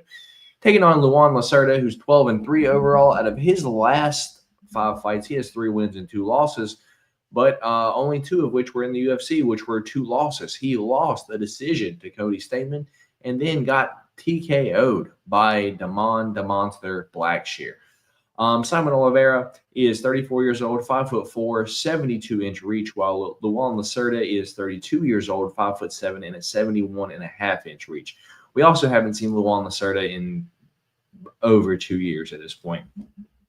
Odds for the fight, D-Rose. Luan Lacerda minus 250, your favorite. Simon Oliveira is plus 205, your underdog. Over-under here is 1.5. The over 1.5 is minus 145. The under 1.5 is plus 114. D-Rose, you know as well as I know. Look at me. I have this sick thing wrong with me where it's like I have to bet every single fight on the card for some reason. Or if not, I'm betting most of them. I will not. This fight does not deserve my $5, dude. It just doesn't. It just doesn't, dude. I am not betting on this fight. I don't give a fuck who wins this fight. Give me Luan Lacerda via decision. But, dude, no. If you, coming from the biggest degenerate that, Dude, I have a problem. I bet on shit I know I shouldn't bet on. Coming from that degenerate, don't waste your money on this fight, please. Unless you have some inside information, don't waste your money on this fight. What's your thoughts here, man? Yeah, I'm still like falling over here because I'm just man, I'm like delirious, lightheaded. I cannot believe you are not going to bet this fight. That is very surprising. Who did you pick? I was so mind blown about the you not. It's on the screen, brother. That's on the screen, brother.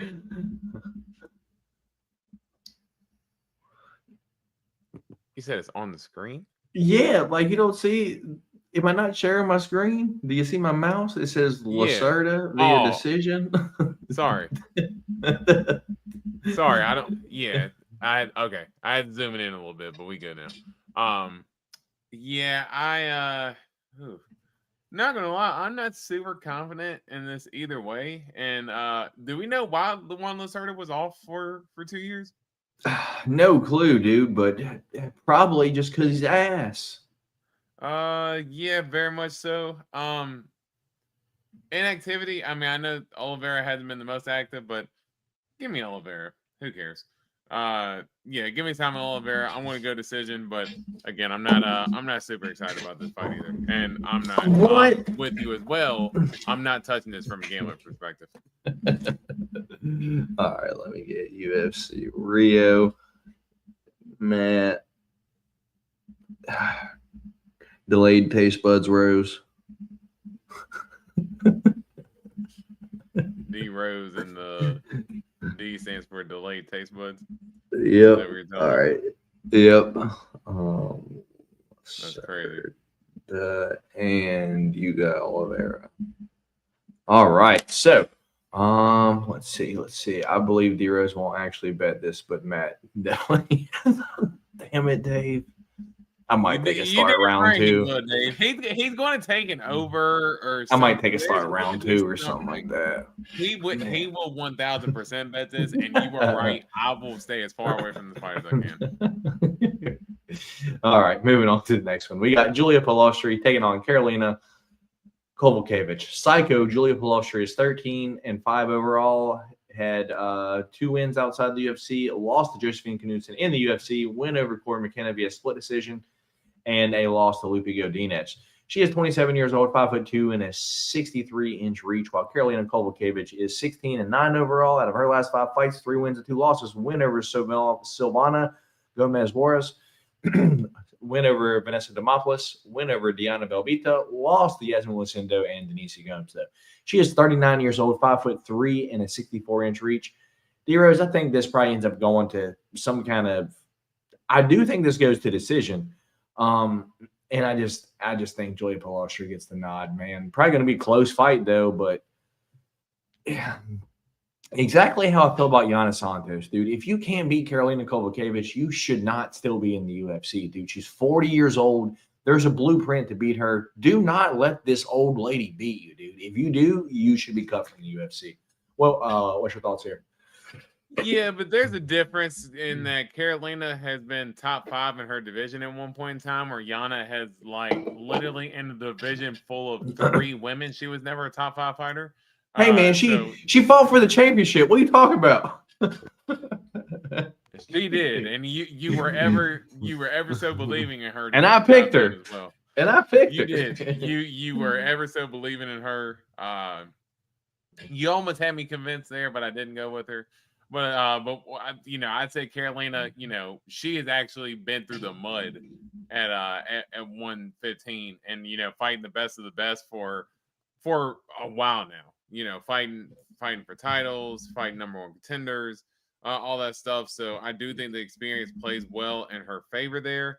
And Pilastri did get taken down a lot by Lupe in her last fight, but I do think that where Karolina is going to be at this point, her striking is a little bit slower, so she's going to look to take it to the ground. Where I think Pilastri is going to look to keep it on the feet and keep it striking.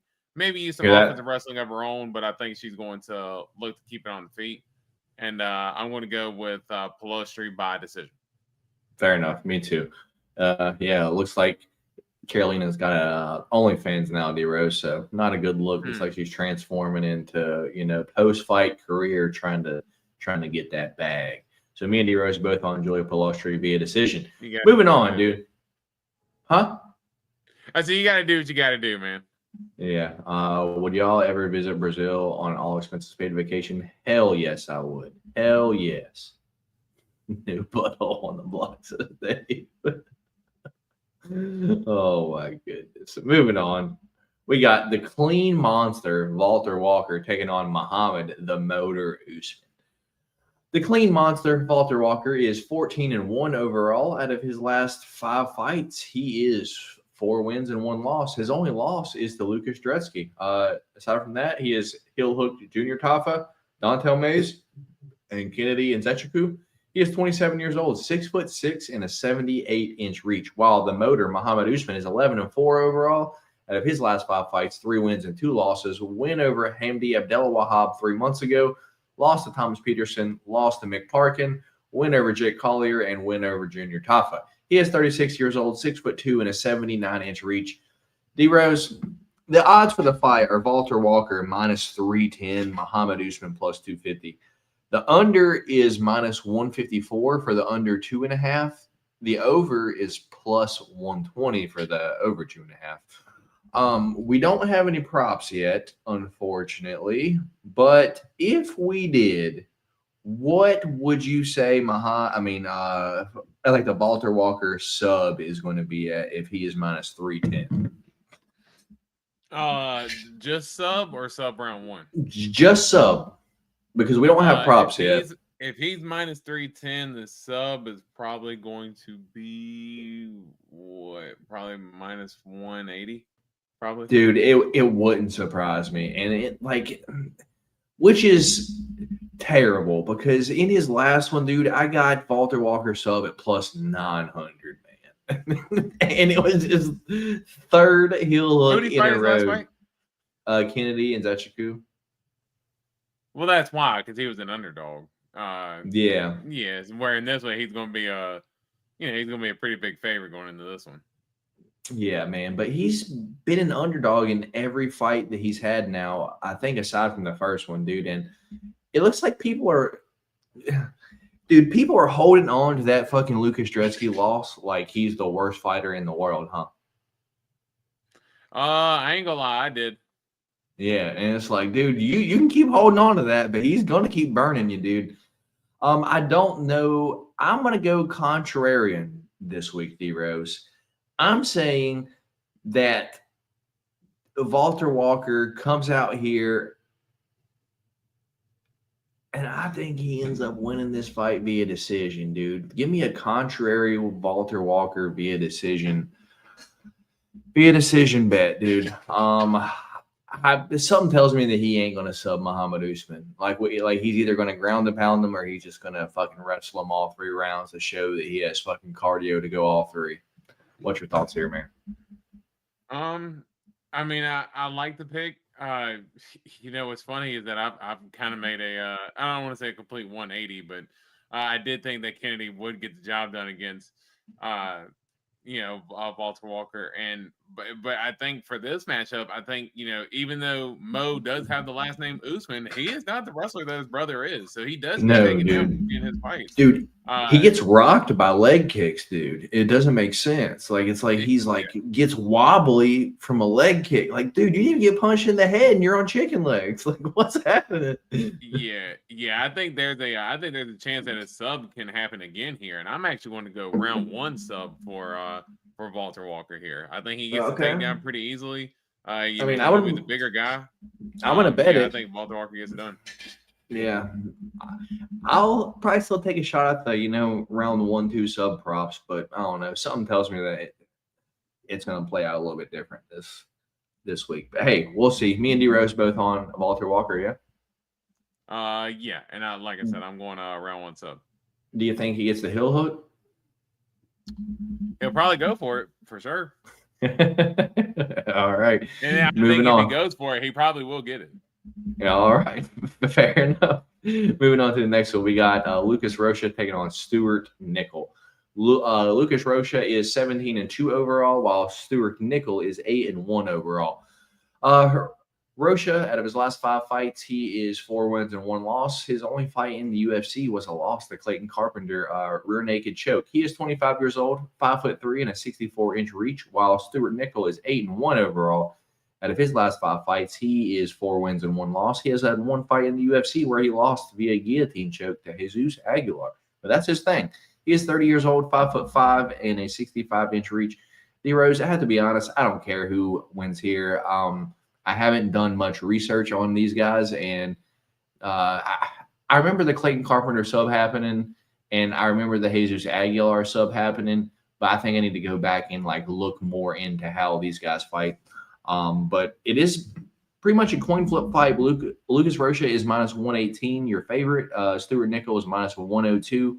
I mean, you get no plus money here. Over under is 2.5. The over is plus 124. The under is minus 160.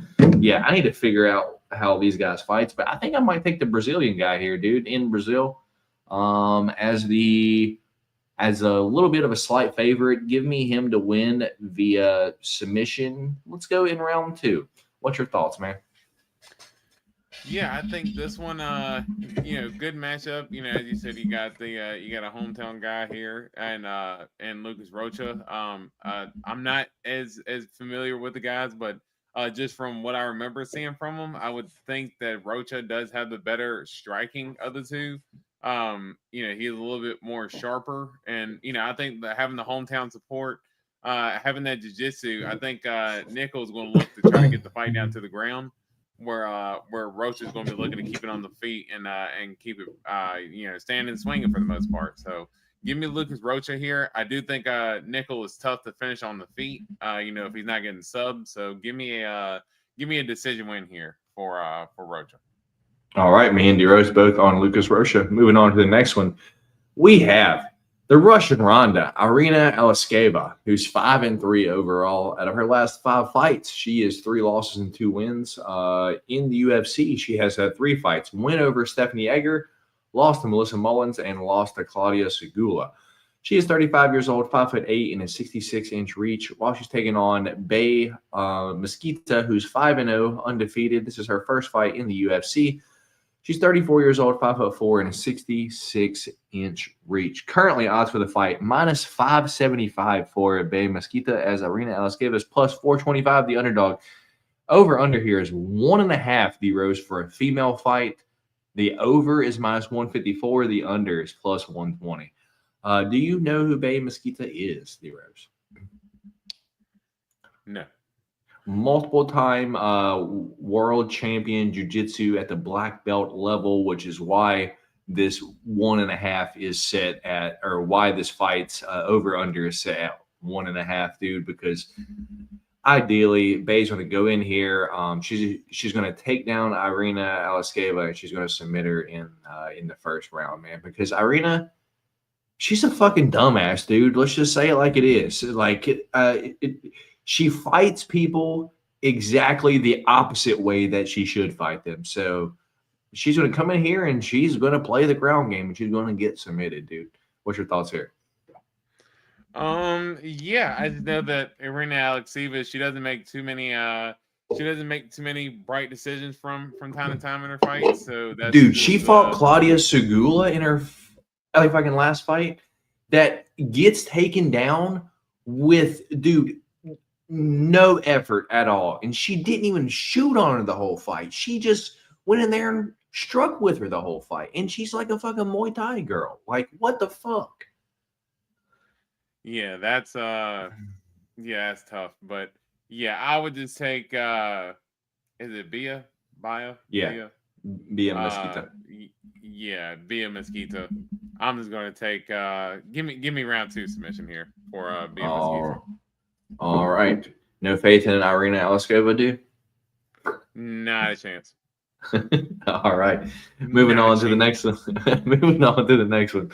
We have Vitor Petrino taking on Thomas the Train Peterson. Oh, I just now saw odds for this, D-Rose. You hear that dog barking? We got Vitor Petrino, is 12-2 overall. Out of his last 5 fights, he is 3 wins and 2 losses. Win over Austin Lane, lost to Justin Jacoby, win over Anthony Smith, win over Tyson Pedro. Lost to Anthony Smith, win over Tyson Pedro, and win over Modestas Bukauskas.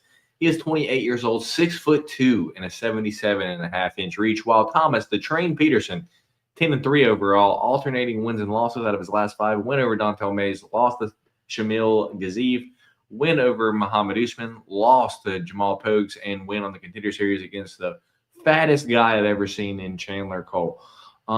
He is 30 years old, 6'1", and a 74-inch reach. D Rose, do we?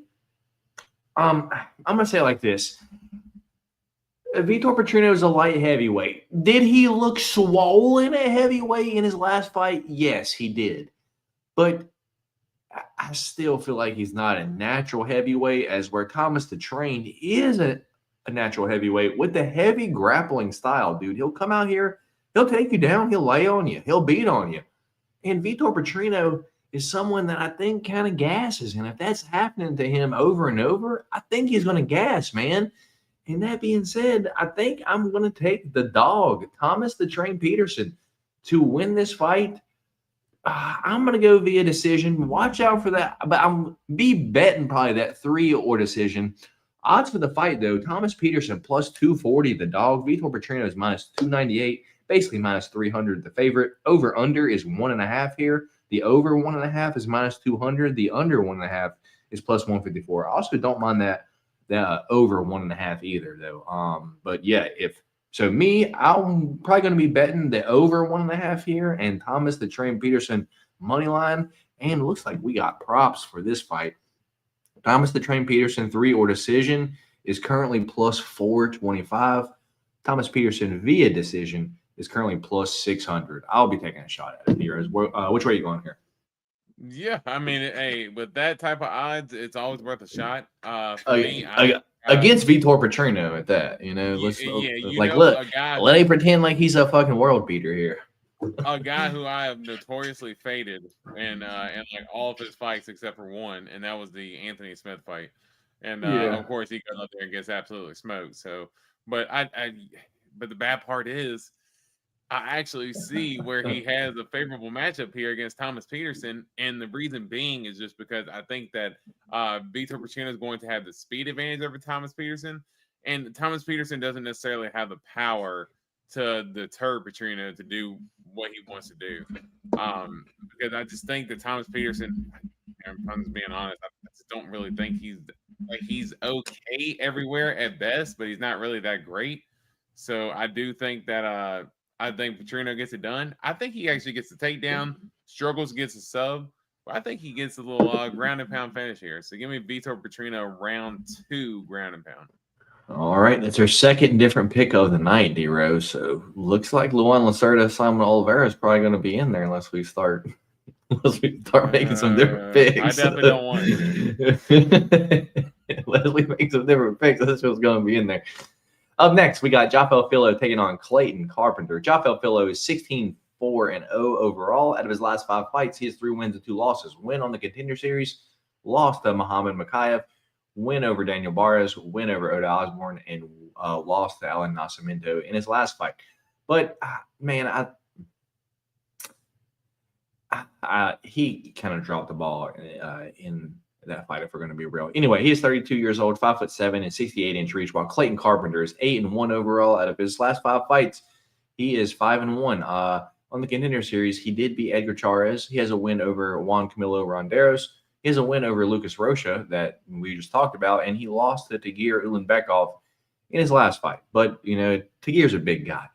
That was 8 months ago. He is 29 years old, 5'6" and a 66-inch reach.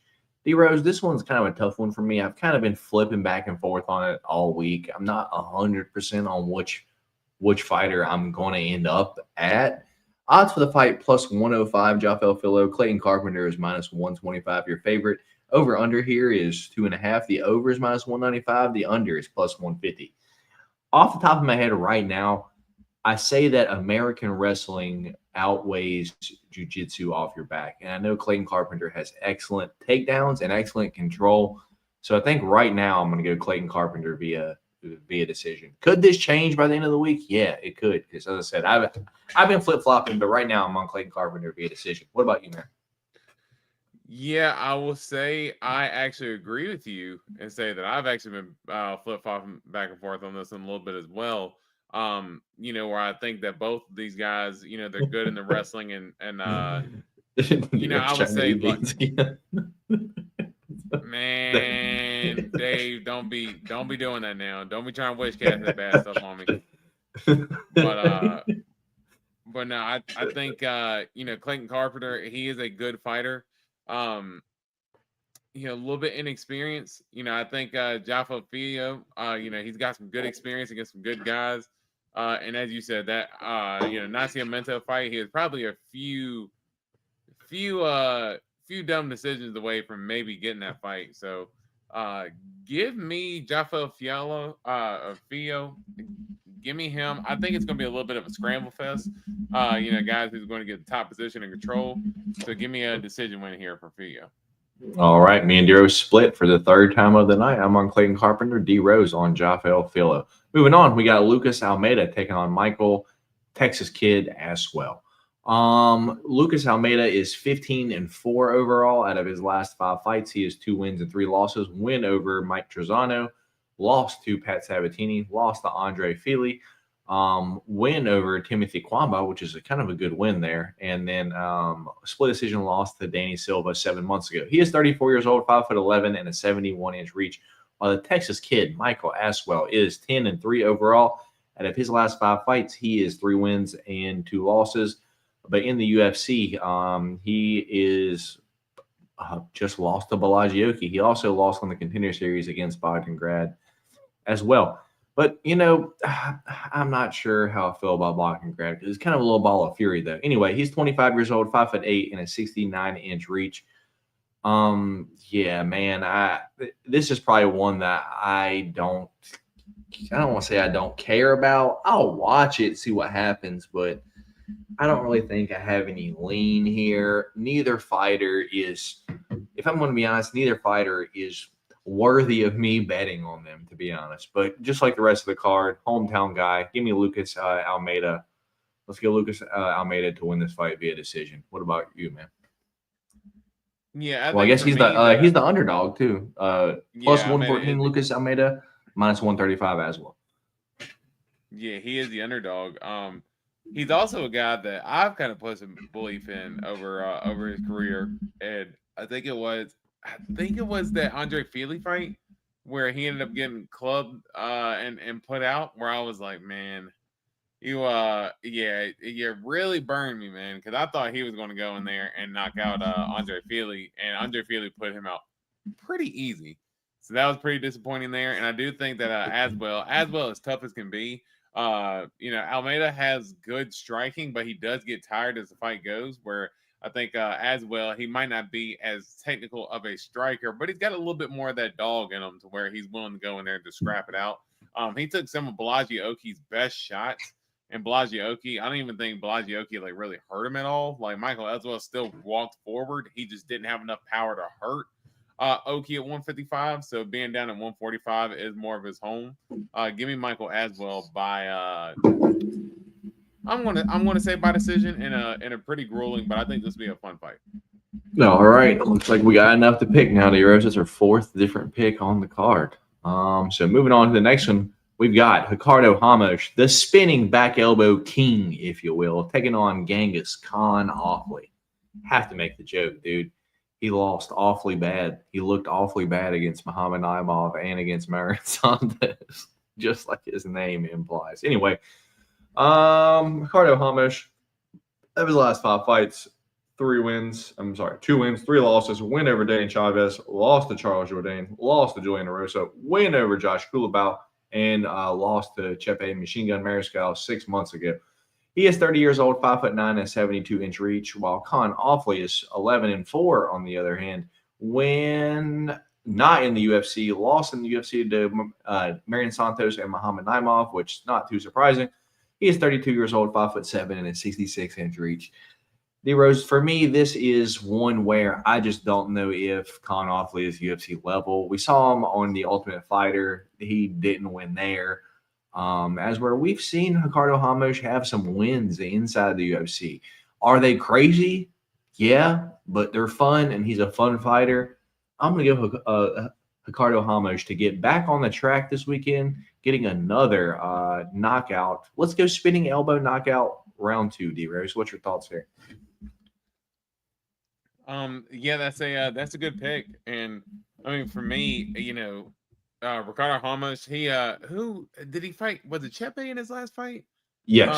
Chepe, because and he did lose, but he actually looked a lot better in that fight than I thought that he was going to look. Like his gas tank lasted, which is surprising. Right, exactly. Because I thought Chepe, I love me some Chepe, and the way Chepe fights, and he gets stronger as the fight goes. And I thought Ramos was actually in there the whole fight and was giving Chepe a little bit of a dogfight the whole time. So you can see that Ramos is starting to kind of round out his style a little bit. He's just 30 years old too.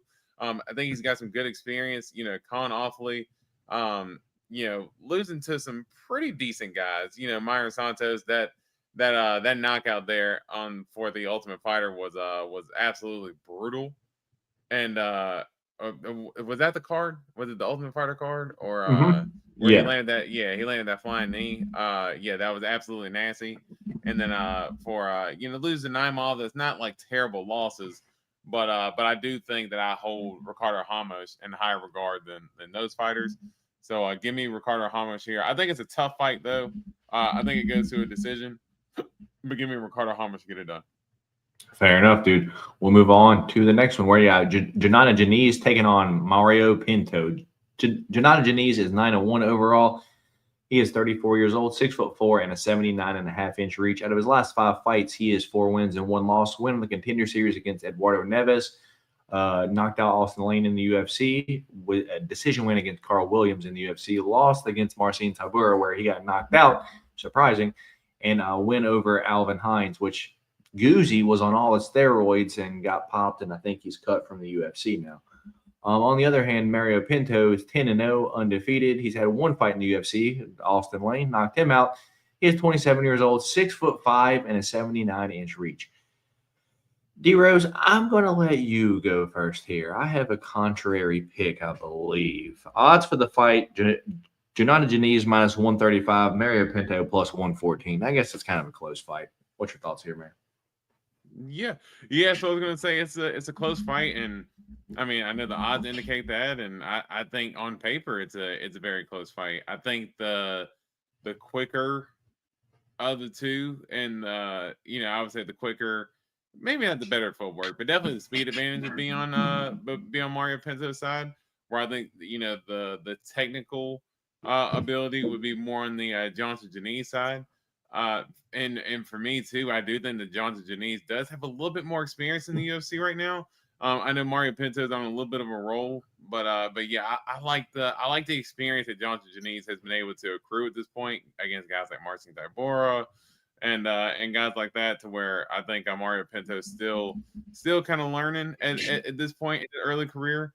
Give me Johnson Janice. I think this fight will actually be like a little bit slower. But give me Johnson Janice by I think it'll probably go down to a decision. But give me Johnson Janice to get the job done. Fair enough. Do you remember Mario Pinto's last fight against Austin Lane? Yeah, where he went in there and put him out, but Austin Lane dropped, kind of hanging in there a little bit. Austin Lane dropped him, dude. Yeah, Austin Lane's dropping you, dude. I think Janai Janice probably gonna put you out, man. And that's just kind of how I feel. Simple as it is, like you're getting touched up by Austin Lane, which the only thing that happened in their fight was Austin Lane took down Janai Janice, and then round 2 started and he fucking flatlined him. So the striking was not close at all. Like Janice is a multiple-time glory champion, I think. So heavy kickboxer, and their record looks equal in MMA, but let's be real, Denise has much more experience here, and I think we get a round 1 knockout from Jonathan Janice. So me and D-Rose both on Jonathan Janice, but D-Rose thinks via decision, and I'm on round 1 knockout. Yeah? Yeah. All right. Moving on to the next one, we got the silent assassin, Vicente Luque. God, I hate this fight. Taking on El Fenomeno, Joel Alvarez. I guess we know which way we're going, dude. God, the odds for the fight, too. It's just like, fuck, dude. Anyway, we got Vicente Luque, 23-11-1 overall. Out of his last 5 fights, alternating wins and losses. Lost to Jeff Neal, win against RDA. Lost to Joaquin Buckley, win against Themba Gorimbo, and then lost to Kevin Holland. He is 33 years old, 5'11", and a 76-inch reach. And, man, at 33 years old, it's sad to say because, dude, 3 years ago, at 30 years old, Vicente Luque was one of my, top 5 fighters to watch inside the UFC because he was just so fun. But, dude, after the Jeff Neal fight 3 years ago, dude, he had the brain bleed, and he's now taken 4 fights where he just hasn't looked the same. He wrestled RDA, lost to Joaquin Buckley where he just gave up. He beat Themba Gorimbo, but let's be real, Themba Gorimbo is ass. And then he lost to Kevin Holland. So, they just not good looks from Vicente Luque at 5'11" at welterweight. You think he's going to be the bigger guy, but looking over, you see Joel Alvarez moving up to welterweight, 6'3" and a 77-inch reach, so going to be the longer and taller guy here. Overall, Joel Alvarez is 22-3 overall. His only loss is to Arman Saryuki inside the UFC, I believe. That was 3 years ago. The only issue is he just don't fight. 2 years ago, 1 year ago, and fought 9 months ago against Drakkar Klose. But has trouble making a 155. Notes him moving up to 170, dude. He is 32 years old, 6'3" and a 77-inch reach, dude. And I think Vicente Luque probably gets clubbed and subbed this weekend, man. I think Joel Alvarez ends up hitting him with something hard, and we see Vicente shoot, and then we see Joel Alvarez wrap up some kind of front choke. Let's go round 2, man. What's your thoughts here? Yeah, Vicente Luque is 33 years old, but that's one of the oldest 33s that I've ever seen in terms of this sport, just because he's been through so many of the wars and so many of the battles to where I think that, it's going to be – it's tough for him to unwind the damage that's already been done. And you see old glimpses of himself to a certain extent, but once he kind of gets hit a little bit, it's like, all those shells up things that he used to have. Yeah, it just kind of goes out the window. So I think Alvarez is sharp. He's going to have the speed advantage. Like, obviously, Luque is going to have the more experience. And I'd love to say Luque will go in here and get a takedown and maybe get a Darce off of it or something like that. But Joel Alvarez does have really good takedown defense, and he's sharp, and he's a sharp striker from distance, and he's good in the clinch as well. I think, unfortunately, I'm going to go round 1 KO for Joel Alvarez here. All I right. love me some Vicente Luque, and again, I mention it all the time. The fight with him and Brian Barberena, top 5 favorite fights of mine of all time. Vicente Luque is always one of my favorites, but yeah, it's just a tough matchup. Indeed, man. Moving on to the co-main event of the evening, we got Deuce Tiguera, Davison Figueroa taking on Montel Quick Jackson. Deuce Tiguera is 24-5-1 overall. Out of his last 5 fights, he is 3 wins and 2 losses. Lost to Corey Sandhagen 5 months ago. Dude, is he recovered? That's a good point. Not a good. But I don't think Montel Jackson is going to try to grapple him, though. Anyway, lost to Petr Yan 10 months ago.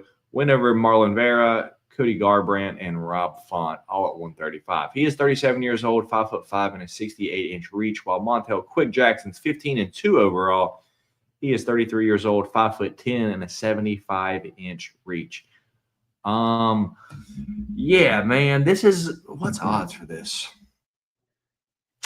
What? Dude, Davidson's plus 225, the dog. Montel Jackson's minus 278, the favorite. Over under is 2.5 here. The over is minus 195. The under is plus 150, dude. I don't mind the over here, but I'm going to be honest, dude. I want to take the dog. Give me Figgy. Dude, we have a champion level fighter going against someone that never fucking fights. Look, when you fight 5 times in 4 years, dude, you're not active, man. Yeah, you have wins, but the activity and the level of competition for me, give me Davison to win this fight via decision, man. What's your thoughts here? Yeah, I think this is an interesting matchup, and this is one that I've actually been going back and forth with a little bit because I am actually with you in terms of, Davidson's championship pedigree. But I do think, and just what he's shown at 135. Like, his power carries. He's got grappling. Yeah, his power does carry, but I think in the what's kind of been shown in his last few fights, and obviously Montel Jackson is not Petr Yan or Corey Sandhagen, but that Figgy does kind of rely on one big punch if he does not get the takedown, and I do think that Montel Jackson is going to be well prepared for the takedown. He did get taken down a little bit by Daniel Santos in that last fight, so that is something that he does want to try to clean up coming into this one, but. Yeah, I think for me, man, I think you got to give me Montel Jackson here. I think Figgy's too tough to finish, but I still think I'm going to take Montel Jackson by decision here. All right. Me and Dero split again. 1, 2, 3, 4. 5th time on the night. Will we be split in the main event? Let's see. We got Charles Dubronx Oliveira taking on Mateusz Gamrot. Deros, I am going to break it down. I'm going to let you let me know who you think is going to win. So Charles Oliveira is 35-11 overall, alternating wins and losses. Looks like we got a win coming up next, though. We got Charles Oliveira lost to Islam Makhachev, win over Benny D, lost to Arman Saryukin, win over Michael Chandler, and lost to Ilya. Got knocked out 3 months ago in a week. 35 years old, 5'10" and a 74-inch reach, while Mateusz Gamrot is 25-3 overall. Of his last 5 fights, win over Jalen Turner, win over Rafael Fiziev, win over RDA, lost to Dan Hooker, and win over Ludovic Klein. He is 34 years old, 5'10", and a 75-inch reach, taking the fight on short notice. But D-Rose, let me know who you think's going to win, man. Yeah, it's a good fight in my opinion. It's a well-matched fight. And for me, I think, where the difference comes down to is, Gamrot is a decent striker, not a great striker. Like, he's a decent boxer, but he doesn't really have dangerous kicks or anything. Obviously, he's going to want to get the fight down to the ground and use his wrestling. Charles Oliveira, obviously, we know him at this point, the well-rounded machine that he is. He's not looking to mess around. He's looking to get the fight down to the ground or on the feet, just wherever he can finish the fight. That's what he's going to look to do. So, I do think that with his jiu-jitsu, he gets a little bit too comfortable on his back. I think that's where Gamrot can really take advantage and kind of round out the round and get points. I don't think that is going to be a blowout necessarily. I do think that Oliveira is going to have his moments, but I do think that this is actually a good matchup for Gamrot. I'm not going to be super confident here because it sounds like you're leaning Charles Oliveira. I'm not comfortable enough to put this in the pick champ because I do see if Dan Hooker can stuff Gamrot's takedowns, then I think that Charles Oliveira could. But is Charles Oliveira actually going to attempt to stuff the takedowns, or is he going to invite the fight to the ground because he trusts his jiu-jitsu and then leave himself down on the bottom to be controlled by Gamrot, who's really good in those scrambler situations, especially if you look back at that Armin Saryukian fight. So give me Mateusz Gamrot here by decision. Fair enough. Odds for the fight, -112, Charles Oliveira. Mateusz Gamrot's -108, your favorite. Over-under is 3.5 here. The over is +105. The under, -135. It really worries me that Charles Oliveira's brain is still soup right now, D-Rose. Like, he got knocked cold out by Ilya. I mean, Charles don't really get knocked cold out like that. Like, he'll, get, like, pounded out, like fucking ground and pound. But he don't go out cold, dude.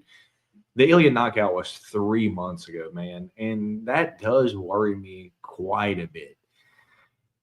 The only issue is Mateusz Gamrot offers no threat on the feet at all, and which is why I think this is a much better fight for Charles Oliveira than the Fiziev fight, because Fiziev offers threat on the feet with his power, dude, and I just don't think Mateusz Gamrot offers that. I think he's going to strike to set up his takedowns. That's the only way he's going to strike. He's going to go for those single legs, and dude, we know Mateusz Gamrot. I'm not going to say he gasses, but that third round gets real sketchy, and that's why Dan Hooker beat him, dude, because in that third round, it was all Dan Hooker. So, D-Rose, with that being said, it is Charles Oliveira fight week. Why would I not pick Charles Oliveira to win this fight, man? Like, how can I not? And because it is Charles Oliveira fight week, why not do what I always do? Keep it here and let the one, the only Ice Spice tell you guys who I'm picking to win the fight this week. My label, 10K in Capital, for always supporting me. And of course, God. Without God, none of this would be possible. Shout out to Bronx.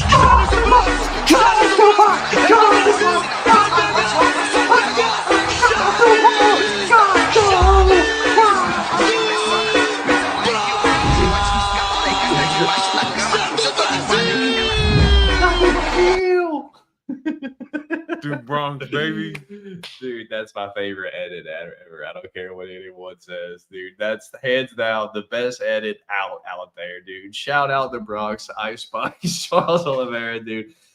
Charles Oliveira winning this fight via third round submission, D-Rose. I think Charles ends up catching the neck, catching something as Mateusz Gamrot shoots in there in the third round when he's not 100% anymore. So, Charles Oliveira, third round submission for me. This is a main event, 5 rounds. So I don't know if it goes 5. I'm on Charles Oliveira, round 3 sub. So that's the picks. I'm saving them now, D-Rose. Boom. Lock in. Yep, indeed. Antoine, is Charles top 5 lightweight all time? Lightweight's tough, man. Lightweight's tough because,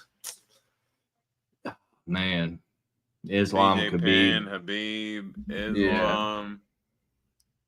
Yeah. Did I say BJ Penn? Yeah. Yeah, Jens Pulver. There's a lot of good lightweights, but I think I'd put Charles Oliveira maybe 5. I Yeah. wouldn't hate that. Frankie Edgar, Benson Henderson. There's a lot of guys. Lush Charlie. I was thinking that when I woke up this morning. Meeting him in November. I can't wait. That's what's up, Lush. That's what's up. Do you think Charles gets hurt on the feet at any point? I don't think Gamrot has the power to do it, if I'm going to be honest. I mean, he stumbled Dan Hooker. I think that's the levels, man. I think Charles is better than Dan Hooker, dude.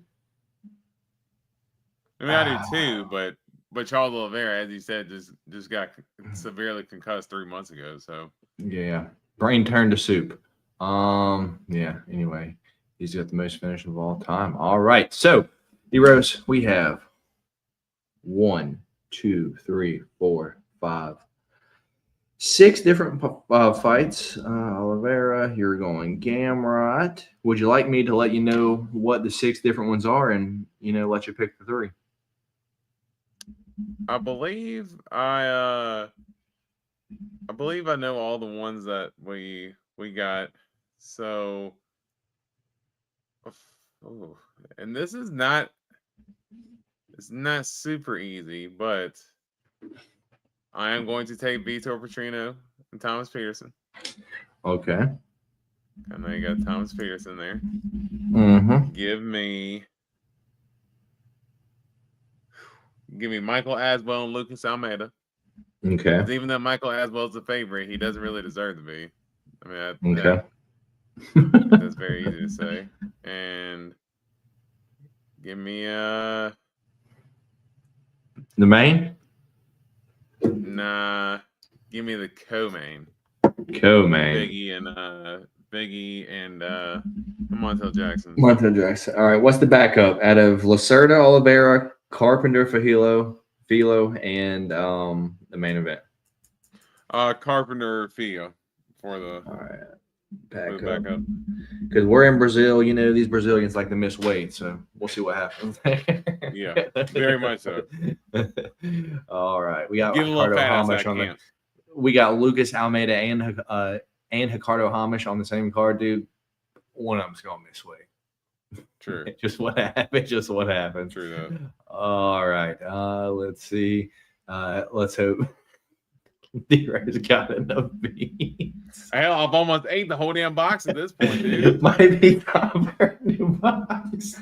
I mean, I'll see this. I mean, look how bad this is, dude. Like, and Dave just rubbing it in just a little bit more. look So at while them getting stuck up there. Look I at them know getting you stuck. Like, that's how gross they are, dude. Like, look at that. yep. All right, And we eat D-Rose. this So for y'all. Dave brought it up. D-Rose's dog of the week, 0-2. Why not go ahead? Let's just go ahead and just launch it, D-Rose. The show is over. Hey, But it's time for D Rose's Dog of the Week.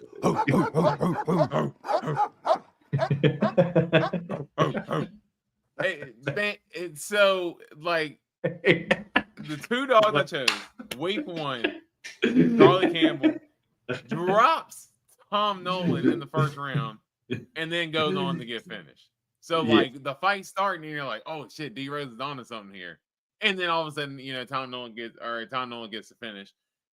And I picked Khalil this past week, and he's starting the first 2 rounds. I mean, Khalil was a minus 800 favorite going into the 3rd round. Like, he was clearly doing well and on his way to win. So it's not like I've had bad reads and like my picks have just gotten washed.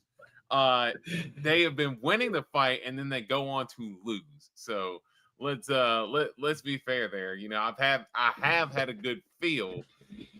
Maybe had to play it all the way, but I actually think just looking right now, I mean, it's close to it's close to even, but as much of a dog as I can get. If I'm looking on ESPN right now, he's sitting at plus 110.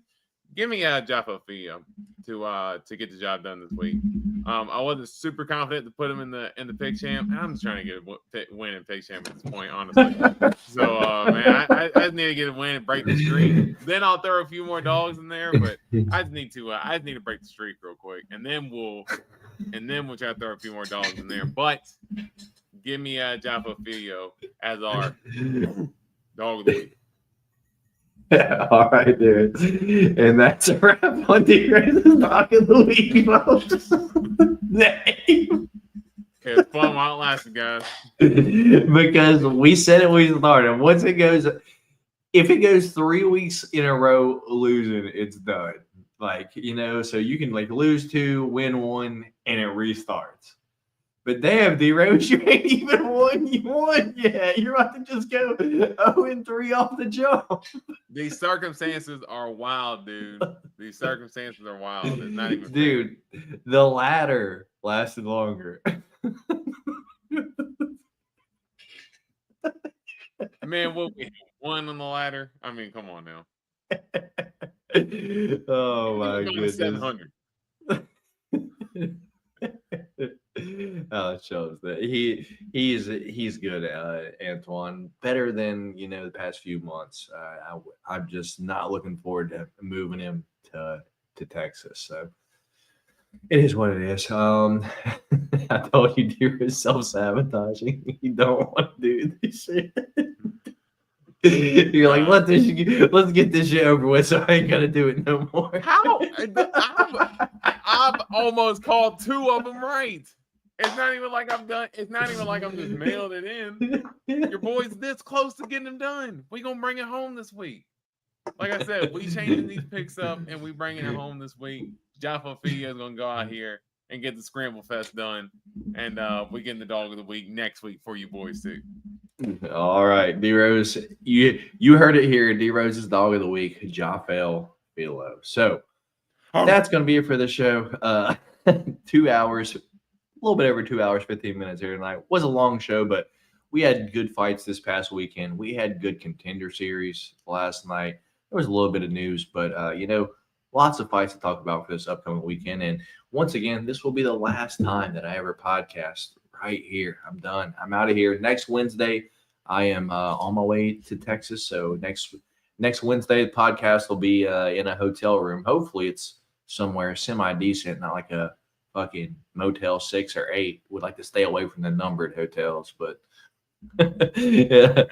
Anything before we get out of here, D-Rose? No, man, we are good. And again, this dog bringing it home, baby. Let's go. All right, Antoine's got a question for you.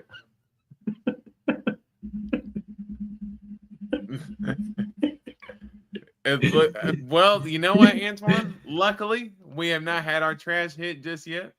But and then would you bet 10K? Yeah, no bear, so we're good there. And I would never bet. I would probably never bet like no BS. I think the most I've ever bet on a bet was $75. I might go 100 maybe, but even then even if I'm up, like if I have 1,000 in my account, I'm probably still not going to put 100 on a bet because too many. I've seen too many bad things happen, man, and I'm not trying to. I'll lose all up. I am dedicated, Antoine. Me and D-Rose are here. We are taking no weeks off from this point forward. Unless there's an extended break, me and D-Rose will be here every single week. So if we have like a 1 week break from this point on, me and D-Rose still going to be here because we miss a week. Algorithm just says, fuck the Golden Octagon. They don't even exist no more. And then next time we podcast, we got 2 viewers and it's just Antoine and Dave. But we appreciate y'all. Love y'all nonetheless. Hey, Austin too. Don't forget about Austin. Yeah. Most I've ever bet was $100 and won. That's what's up, Antoine. I'm glad you won, dude. What do y'all rate UFC Rio on paper? If I'm going to be honest, name value ain't really there. Antoine, C-. That's just my thoughts. Because, I mean, we got Oliveira at the top, but aside from that, unless you really know, it ain't the best card in the world if we're just going to be real. What about you, Antoine? I mean, what about you, dearest? Yeah, I think I said like B minus earlier, so somewhere around there. I think the top 3 fights I think can really help hold it up. And there's a couple of fights on the undercard. I think that as well Lucas Almeida fight is going to be a dog fight for as long as it lasts. So I do think that one's going to be a good fight. Couple good fighters I think can put us in good performances. So I'm not mad at the card. Yeah, damn C minus. Yeah, that's how I feel. Does Charles get a welterweight if he loses? No, I don't think so. No, he's way too small. I mean, he's fine for 55, but he's even frail body then. So, guys at 170 like Ian Gary and Shavkat, they would throw him around. Yeah, man, I agree. All right, D Rose, anything before we get out of here, man? No, man, we are good. And like I said, dog of the week. We're coming home this week, baby. We're gonna go 1-2, and then we're gonna rattle off this streak. All right, sounds like a plan, dude. With that being said, my name is Matt. Dave. My name is Matt. D-Rose on that side of your screen. We will I'll catch you guys Friday for Change the Cheddar. But with that being said, y'all stay safe. Don't be betting more than you can afford to lose on these fights, because at the end of the day, it's a fist fight and anything can happen. Until then, until Friday, y'all stay safe, and I will see y'all then. Peace.